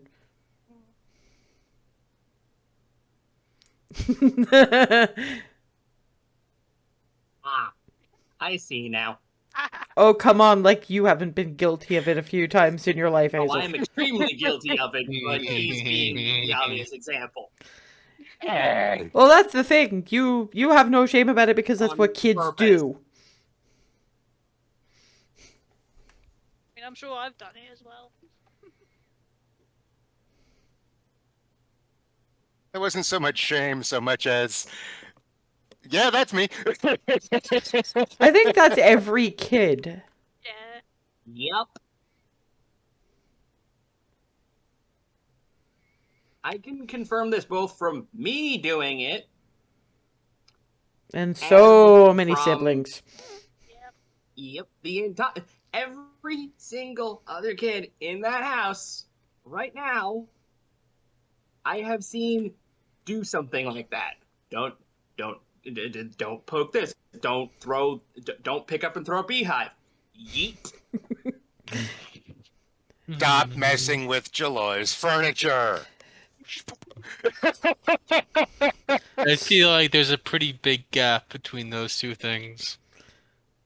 I mean, either way, there's a consequence. One of them gets you polymorphed, the true. other one gets you chased by angry bees. That is also true. Well, and the other one gets you either polymorphed or chased by an angry pixie. So, you know. Both, I think. Both. Yeah, definitely both, because one situation gets you polymorphed, and then, subjected to angry pixie, which is, well, getting polymorphed, and the other gets you subjected to angry bees, which is just pain. A lot of it. I love Everywhere. Evan, but Evan is Evan. At the very I got stung too, and I didn't actually throw the damn thing. No, I think because it wasn't that because you had developed a natural respect for beehives when you were tree climbing, decided you wanted honey, and went, well, the beehive is where the honey comes from, and not only did you not consider that the bees might have an issue with you poking around in their hive, you mistook a hornet's nest for a beehive. Yeah. Oh, Yeah, that's when no. I learned that. Then later, someone else in I that was would just, hey, let's throw this. I would And I bet was like, that is a beehive. No, don't. I would bet Keth. Yeah. Yeah. Mostly because the other ones are a Actually, little probably bit too thinking about it, small. yes, that was exactly Kath. Most of the others are too small. He's wised up since, but he still tends to hit thing, figure out after. Didn't he punch a Crown's guard? Exactly. Punch first, figure out later.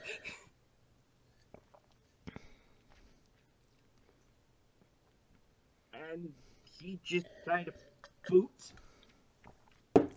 I want to know how Farada's managed to avoid the natural consequences of poking with poking at what should not be poked. How did you dodge all of that? What? Darwin just looks.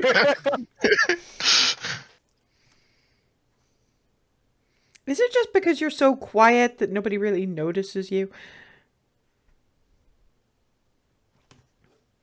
Except you do know that Miranda has always Oh. noticed you. Yes.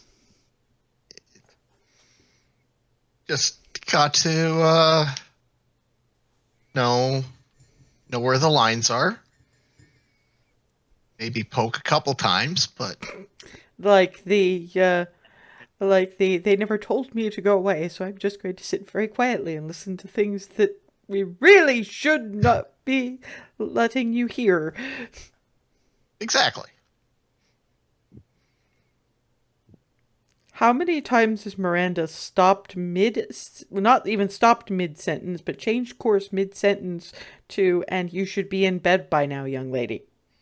I know you've counted.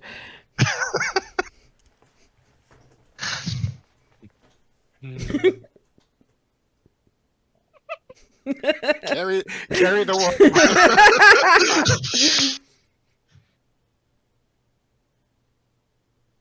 It's almost 30 now.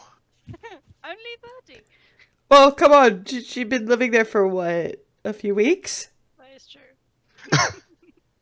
And some of that was being kept busy with, like, Mm, Roseth and Skylar and all the other kids. mm. I'm sure she's also taught all the other kids a few ways to mitigate the attention the poking gets. I'm not judging, I'm just saying. You are a smart cookie.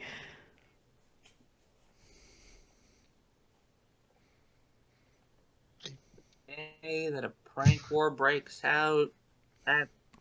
They're things going to happen, and I choose to stay out Not of the my prank fault. wars. Well, you watch Evan be That- the- turned into enough things, I guess you probably Yeah. get a good sense of the consequences. Yeah. It just escalates. There's no end. And it's amusing enough just to watch. I can believe that. I believe there's a saying somewhere: the only winning move is not to play.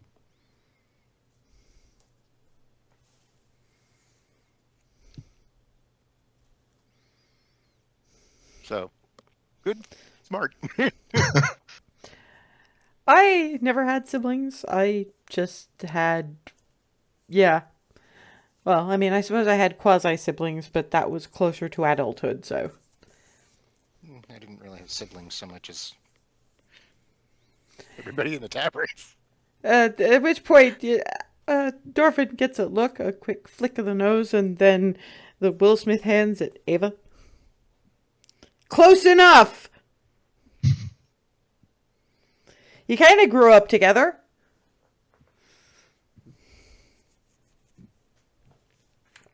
Just not all the time, but yes, she's right. Sorry, Ava. It's fine. No. On that note, I suppose I ought to consider the adult thing in that the sun is going down and dinner should probably happen. We actually have options, guys. There is stew. There is more things stuffed in flatbreads if we're not fed up with that already. Although that kind of kiboshes breakfast. Or we can try the apparently somewhere in the bags of supplies Lissy sent fish. So we can do the fish baked in dough things that your great uncle had in DeMille. Fish. Yeah, that sound great. Well, she's the only one who apparently has strong views on it, so off I go. Let's hope I can actually do this justice. Huzzah, that was a natural 19. That's the best roll I've made all night. See, I do roll crap sometimes. I think everybody rolled crap today. Maybe it's a First good of thing we all, I got a weren't couple getting of decent distracted. ones. Yeah. Gotta shake it all out. Well, let's hope we're getting this all out of our system before the dragon incident. But yes, you do end up with. Actually, I don't think that Rylan was with you guys yet when the baked fish things happened. So you get this kind of, I don't know, dough oval of fish in kind of like really thick tempura, or like a fish version of a corn dog. And these little, you're not even really sure what they are, but they seem to be diced, like, tuber of some kind in little balls. They smell like potato. You haven't had much potato, but you've had some potato. It's a tater tot.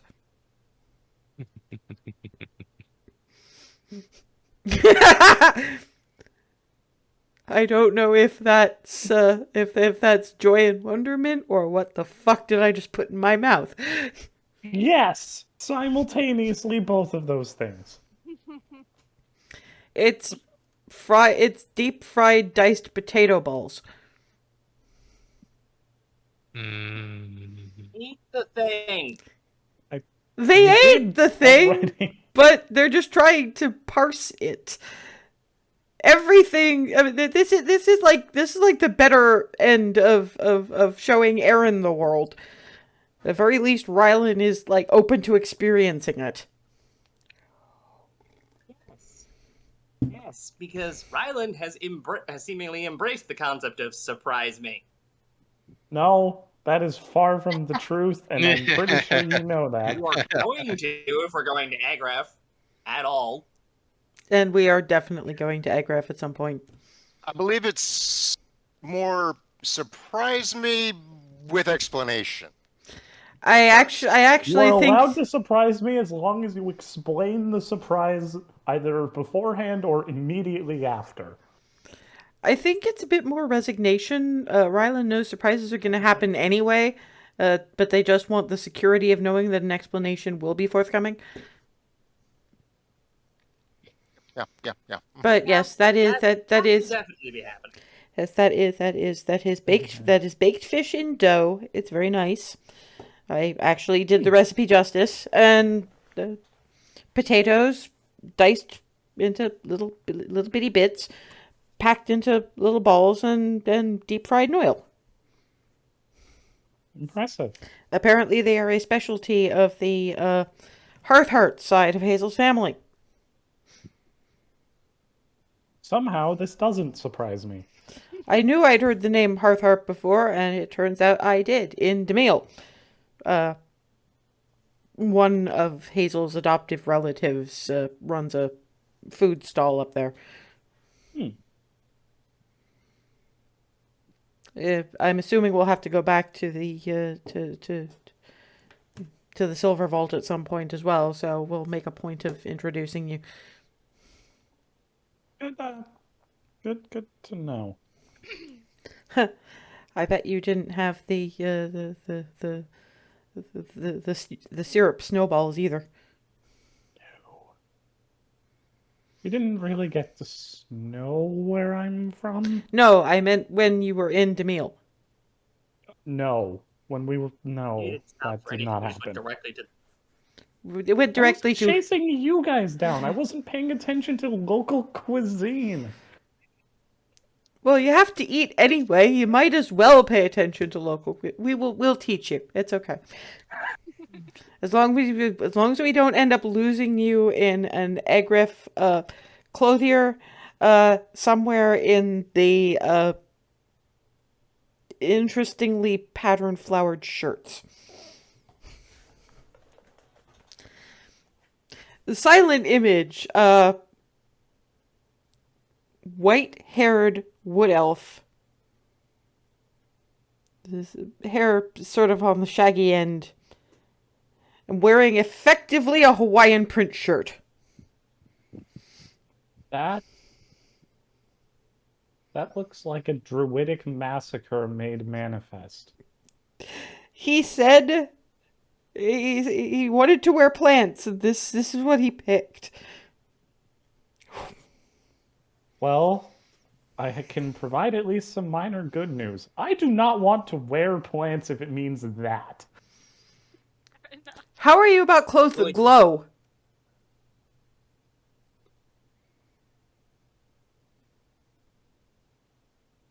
Considering I am largely a shadow-built individual, probably also no.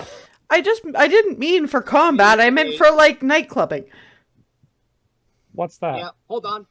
I need to get into the outfit. I'm going to take back and just run somewhere where I can have enough time to change. And I'm coming back out in the dapper getup. This is basically, you remember that Abney Park video I showed you? Oh God! Oh yeah. A little bit more Victorian walking outfit, but with that same Abney Park steampunk kind of feel to it. Mostly in shades of green. Witness me! Yeah, I'm witnessing a locomotive, apparently. You should. You've actually seen one of those, have you? No. I'm just making up words to try and make sense of... No, because we have those. We've been on those. You are going to experience trains. One more thing in Agraf. We like trains. Trains go fast. It looks like this. Alex. Trains go fast. Faster than... A lot faster than Mike's. Yep. Massively faster.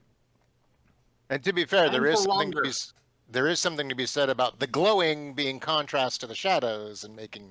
I mean, you can't have shadows without lights, so. Yeah, okay. I'll accept Darwin's point on that one. Wow. I'm gonna flounce over to Clarity, and if Clarity is sitting down, just direct onto lap. I'm just gonna sit directly on her lap and just kind of boogie.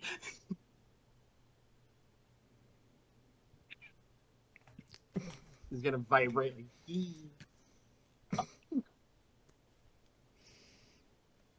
Yeah, I'm pretty sure Alice and Darvin are just sharing looks like they have no idea what this looks like, do they? Well, if we're showing off, there is something that I ought to do. Steps out of the room for a few minutes, What and could you possibly do to show off more? Wait for it. she comes back in the wedding dress, which is this Oh. white and gold, mostly backless situation, wearing this absolutely beautiful white and rose gold circlet set with bits of topaz. Her hair mostly just long down her back, but sort of plaited up the sides, and a little knot in the back where the red rose enamel hairpin she normally wears is sort of the only spot of color that's not gold on her outfit. And particularly with the wings permanent now, this is what a celestial looks like. You know what? I think I spoke a little too soon. Minus the wings, Congratulations. this was my wedding dress.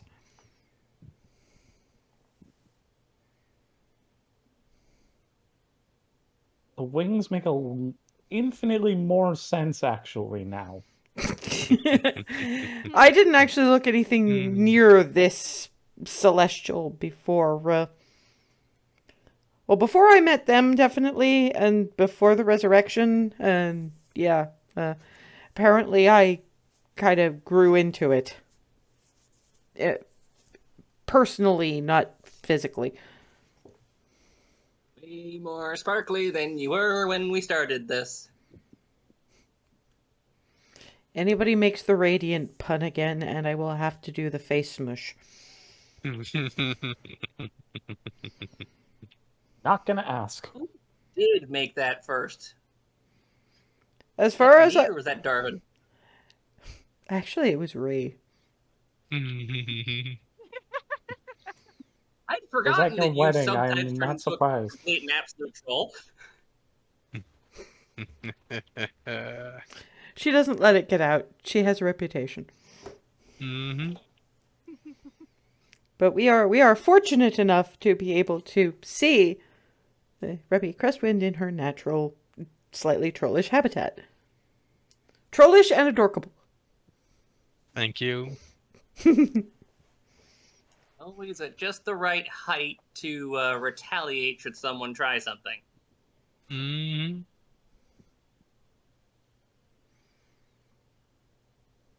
More or less. Although I think just about anybody is, depending on what the thing is. I don't want to know what's going through that head right now. Look, we broke the elf again. We do have a history of again. that. Yeah, we have a history of doing that, but at least Ryland bounces back faster. Or at all. How are you on word association? You remember the baking thing? Which baking thing? Well, that was more directed at Darwin, but to explain, when we were freeing the actual, when we were freeing the barony of Goldendale, we were dealing with having to remove the ill and poisoned baron from his own manor, who was being guarded by Crown's Guard. I was just picking up the bard thing at that point, and I tried something new, something that I'm actually glad I know because we're going to be using it later. Basically, it's a spell to heat metal.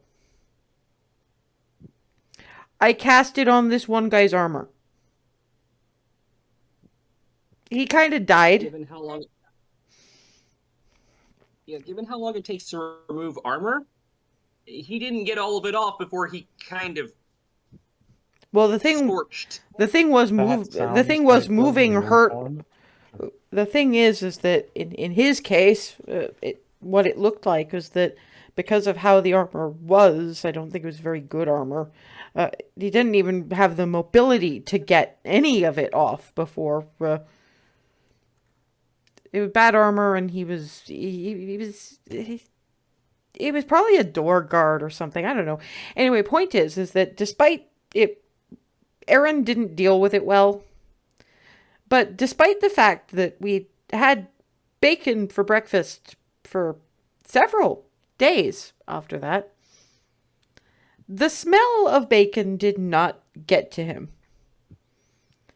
It was when we were talking about Ree's parents and asking if she had any tips on baking. Apparently the word sounded enough like bacon that it sent it all flashing back through scent associations that he'd had, actually literal scent associations. And he had kind of, yeah, he kind of had to throw up. And I was kind of like, I was clearly not helping this dude. So I, basically it was a mess. And Aaron did not cope well with anything. Although his lack of coping only really happened when it suited him. Because again, you'd think that if the smell was the problem, it would be the actual smell, not a word association 3 steps down the line of the smell. Him and my mother are the reason why most elves get the category of knife-eared asshole. Knife-eared asshole. He wasn't an asshole. He was a weenie. I'm gonna say that seems a bit of an unfair comparison.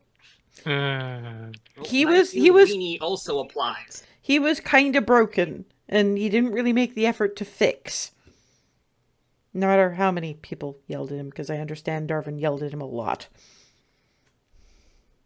And when Darvin is yelling at someone, if Darvin is yelling at you, you know you fucked up. it takes a monumental amount to make him angry. No. It takes a monumental fuck up for him to feel that he has the right to yell because he has never once been that stupid. Am I phrasing that about right? Yeah. The thing is that Darvin is many things, most good, some could use some work, but he's working on it. But the one thing he's not is a hypocrite. Often. And when he is, it's usually accidental. Right. And you're getting a lot better. Thank you. I'm just saying that it does occasionally happen, and it does occasionally happen to the best of us. But you are never knowingly a hypocrite. You do occasionally think before you speak, especially when it's important. You still might not always say the right thing, but you've at least thought about it and tried to mitigate the damage. Aaron didn't try to mitigate shit. Which, I hope he's got a better life now, but it was a little uncomfortable. When all is said and... No, let Ethan finish. When all is said and done, if he's the one that shows up at the end of all of it, no, I'm not going. Alice raises a hand, gestures in Remy's direction, gestures in Hazel's direction. Nice little graceful sweep of the hands, too. It ain't gonna happen. Besides, I figure Bahamut's gonna send somebody for you.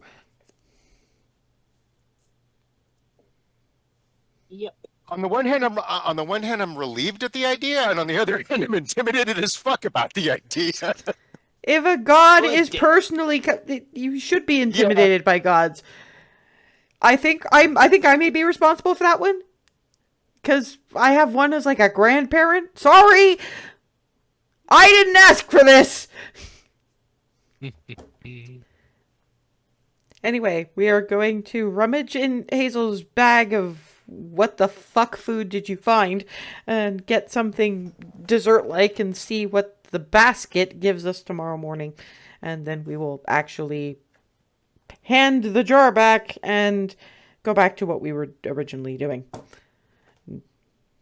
Yes.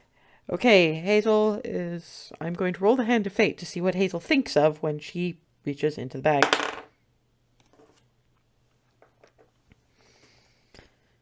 You have graham crackers, marshmallows, and chocolate. You asked about s'mores, and somebody in that cookery conclave in Egrev actually taught you how to make s'mores and told you what you needed to ask for. So you bought lots of s'mores fixings just because I remember your nymph. I love this! This place is awesome! So yeah, you see, Ryland does not know what this is, so it's a box of this weird kind of cracker, these white squishy things, and at least chocolate you know. And Barnabas is just going, ooh. Yes. Also, Rylan, here, eat one of these first, tossing the squishy things to him.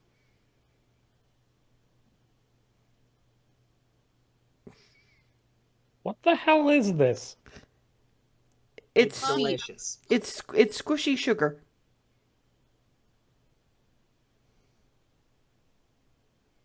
You know what? I'm not conscious enough to ask questions. To be fair, you have actually had marshmallow before, because there's actually it's originally they were made from a plant, the mallow. Yes. So you've had the original form. This is whoa. a different texture and a little sweeter, but it's actually really kind of nice. I didn't realize they made things off that plant. This is a plant where I'm from. Alice is just grinning. She was just gonna let Hazel do what Hazel was gonna do, but she had a feeling you'd know.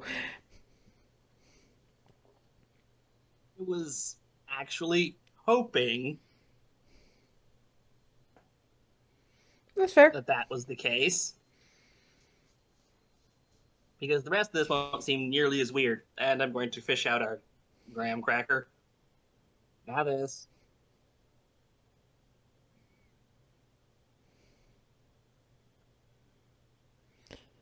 You've had similar. It's a honey sweetened cracker, but you're used to it made with acorn flour. This is a different texture. It's a little less hard tacky. Softer than I'm used to. Now we near on melt the marshmallows and essentially sandwich that together with the chocolate inside of the crackers. So you make some kind of chocolate marsh switch? For everyone! Yes. Yes, we do. Let's go into the parlor and start a fire in the fireplace and do this properly. Sounds good. Chocolate marsh switch. Some more. Yeah, I think a marsh witch might actually be a thing. Well, ocean. Probably an Aggraf. No, I'm thinking more. It's something. It comes under the same category as ocean hag. Exactly. Alice, they got me. No, how do you... Puns. They're back. How do we I'm what? just trying to figure out how you get the word s'more from these words. You don't. You want some more? Yeah. You don't get it from the words. You get it from the reaction to eating it. And yeah, I know we're running a little over, but I just want Ryland's reaction to the very first s'more. So yeah, Alice, toast the marshmallow, squish. We can end game late. S'mores apparently take priority. It's like 10 minutes, but Yeah, that's fine. look, this is the kind of thing I'd actually really been hoping for from Ben. So I'm gonna enjoy the hell out of this. Yeah, you're right. Actually, to be fair, I don't think Farrah has had. Well, it depends on what she had at. William Miranda stuff? No. They don't tend to get the marshmallows. I was just wondering if that was a thing that was on the conveyor belt when she went to No. So no, Faraday's heard of them, hasn't had a chance to try them. So I'm sure Hazel will make one for Faraday. Yep. That is entirely too sweet. Really? Okay. Yeah. Like, it's not bad, but it's like, holy fuck, that is a lot of sugar. Exactly. To be fair, the maple and honey both are a little bit difficult to get hold of. I don't think sugar was that much of a thing in the Wood Elf encampments. We have got to take Ryland to Toothsome. You do get used to it, but I completely understand feeling overwhelmed at first from it, because yes, it is a fair bit. But That is Thank a you for lot of trying. sweet. I have a thought because I one of the things I saw on the shelves in the cookery places. Okay, so we have chocolate, right? We have your coffee. We know about There's mocha. a combined version. Yeah, I remember Yeah, them. I remember yeah, the we've got mocha. Mocha-matic. Yes. Do I have any of that? Reaching into the bag and and thinking caffeinated and thinking like coffee chocolate. Nope. You did see coffee chocolate drinks, but then you remembered the times that Twilly and Miranda made cocoa for you, and you know that sort of thing is actually better with the real chocolate.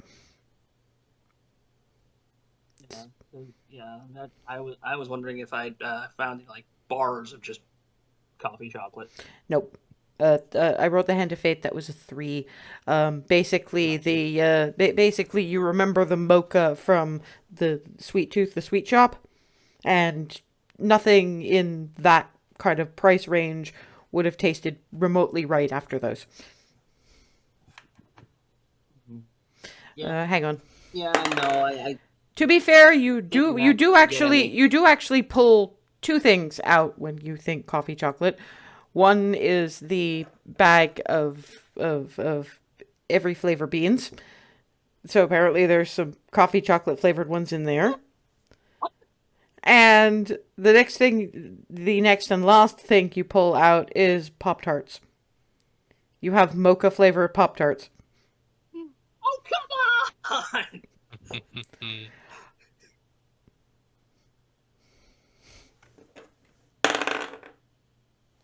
Alice looks at you, looks at your disappointment, reaches into the bag, pulls out some chocolate, reaches into her bag, pulls out some coffee. Keep busy for a little while. I have some things to do. And heads into the kitchen. No. No, Hazel. Assuming Hazel is still sitting on Clarity. Clarity, hold her. You do know He's Hazel's stronger than I am, though. Yeah, Yes. but Less willing to break out of your hold than anyone else's. yeah, you do have Flitty, who's been largely on pause. He's like, she be enjoying it too much. And just going to the Faraday heads up, lob the box of the Pop-Tarts towards her.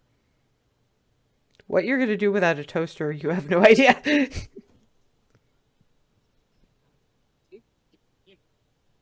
Rotate the bag around so that Faraday can reach in and grab the toaster if she wants, and just kind of cooking at the beans for a bit. Which way? You do get a peer from the kitchen door. Do not wreck your appetite. I have a thing.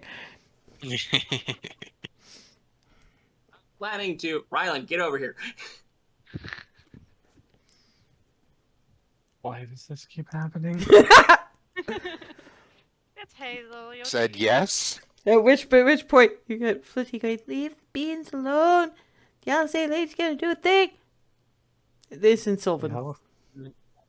Alice is going to hold do bag something, up and even for, Flitty is saying that you should wait.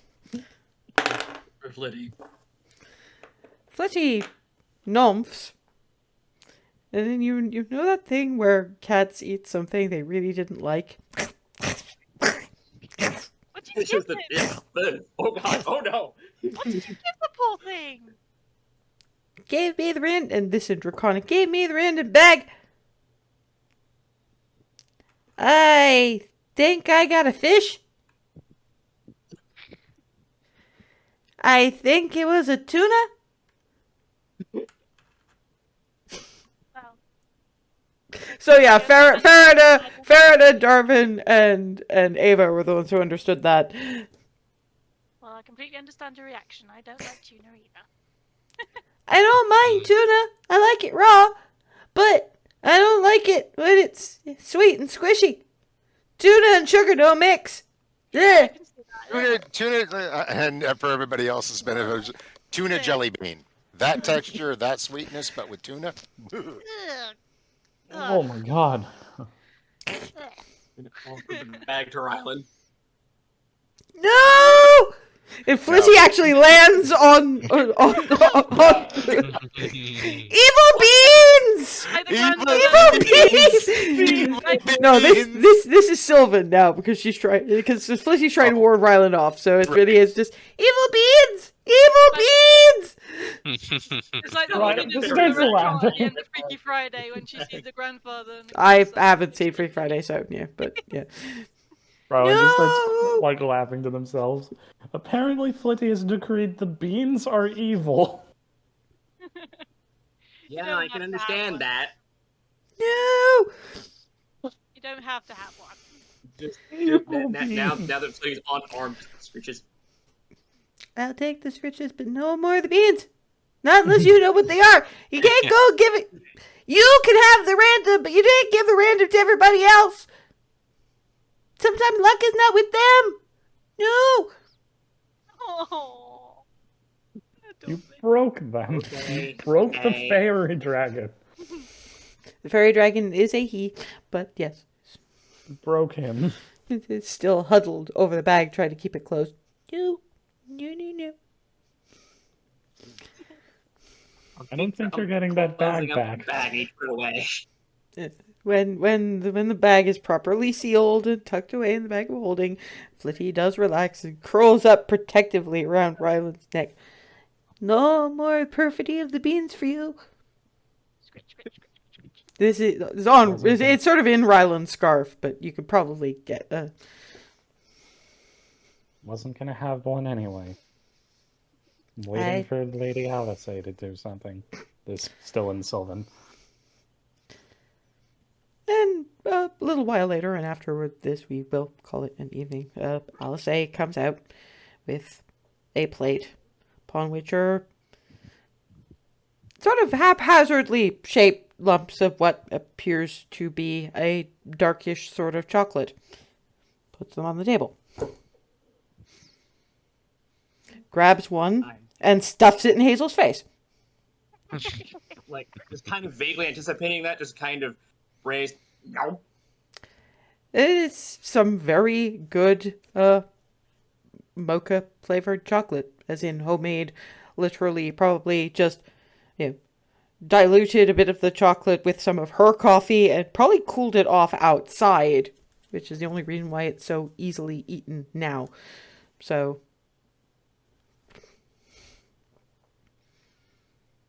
The boogie has returned, and since I'm still sitting on clarity, just full on repeat of vibrating blur on her lap. Okay, cut that out. I want some. it just passes the plate around. He gives one to Flitty. I didn't understand a word of that, but you sounded very upset. Nope. It actually does the squirrel thing. Nope, nope, nope, nope, nope. Thank you, Wingy Lady. Bean perfidy, no! Poor Flitty got a unpleasant tasting bean and tried to prevent Rylan from eating them. And I will Flitty has translate declared the exactly beans are evil. what was said by Flitty. Bean perfidy. Perfidy. Yes. Bean perfidy. Barnabas is just like, when I gave you that for oral, Miss Hazel, I didn't think you were going to subject everybody else to it. On a regular basis. And I don't even know what's in half of those. I didn't ask. I just asked for the weirdest flavors they had, and apparently tuna might not even be the weirdest of it. That's a scary thought. I was That was just a thinking the horrifying same thought. thing. There might be weirder beans. No! Someone got a liver and onions one, didn't they? Something like that, I think. I got one. Yeah, That's yeah, one yeah. of the ones I got. Yeah, no, Yeah, that's Flitty just doing like. No.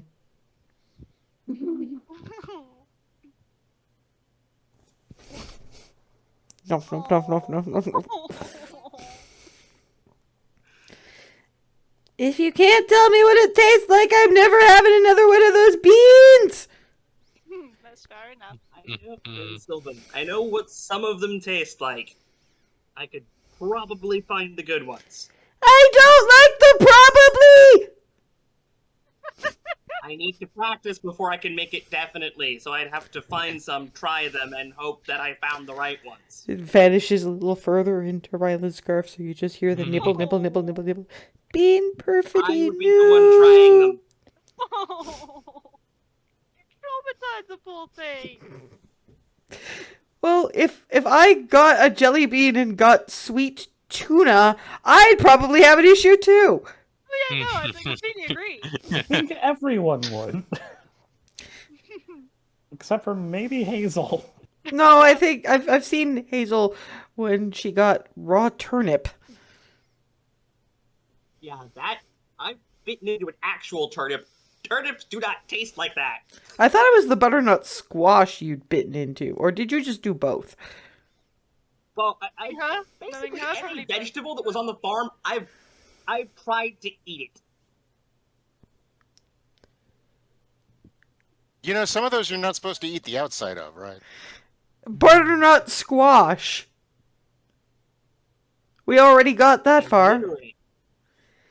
So, did you ever once just take a bite out of an onion like an apple, skin and all? Yes, and that's when Mom and Mama said that they should that next time maybe I should try find out how to pickle it first. Okay. I'm going to figure this out. I will make an onion edible in that fashion. Out of character, my If you want mom me does once, that. I will fix them. I'm gonna have to teach her how to do. Oh, okay.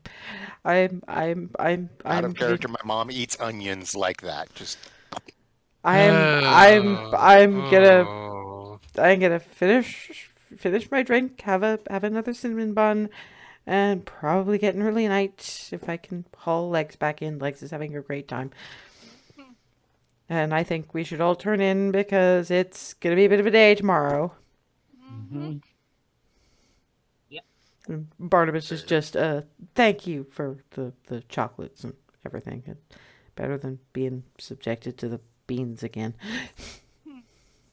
Yeah, I'm gonna be attempting mastery of figuring out which colors are what for a while tomorrow, so And to think, I was just thinking that it was good that I'd made a second batch of those chocolates so that there would be sweet nibbleables. But no, apparently we are going to have well, we're gonna need those. I'm gonna need at least one of those afterwards because the second batch is gonna get rid of whatever nonsense happens to me. You're going to cleanse your oh my god. Hey, legs, you're gonna be a cushion again. Oof. No promises. You knew what you were signing up for, and you lived in camps. Oof. I don't care. Close your eyes and don't listen. Slam. Yeah, Remy's probably just and leaving.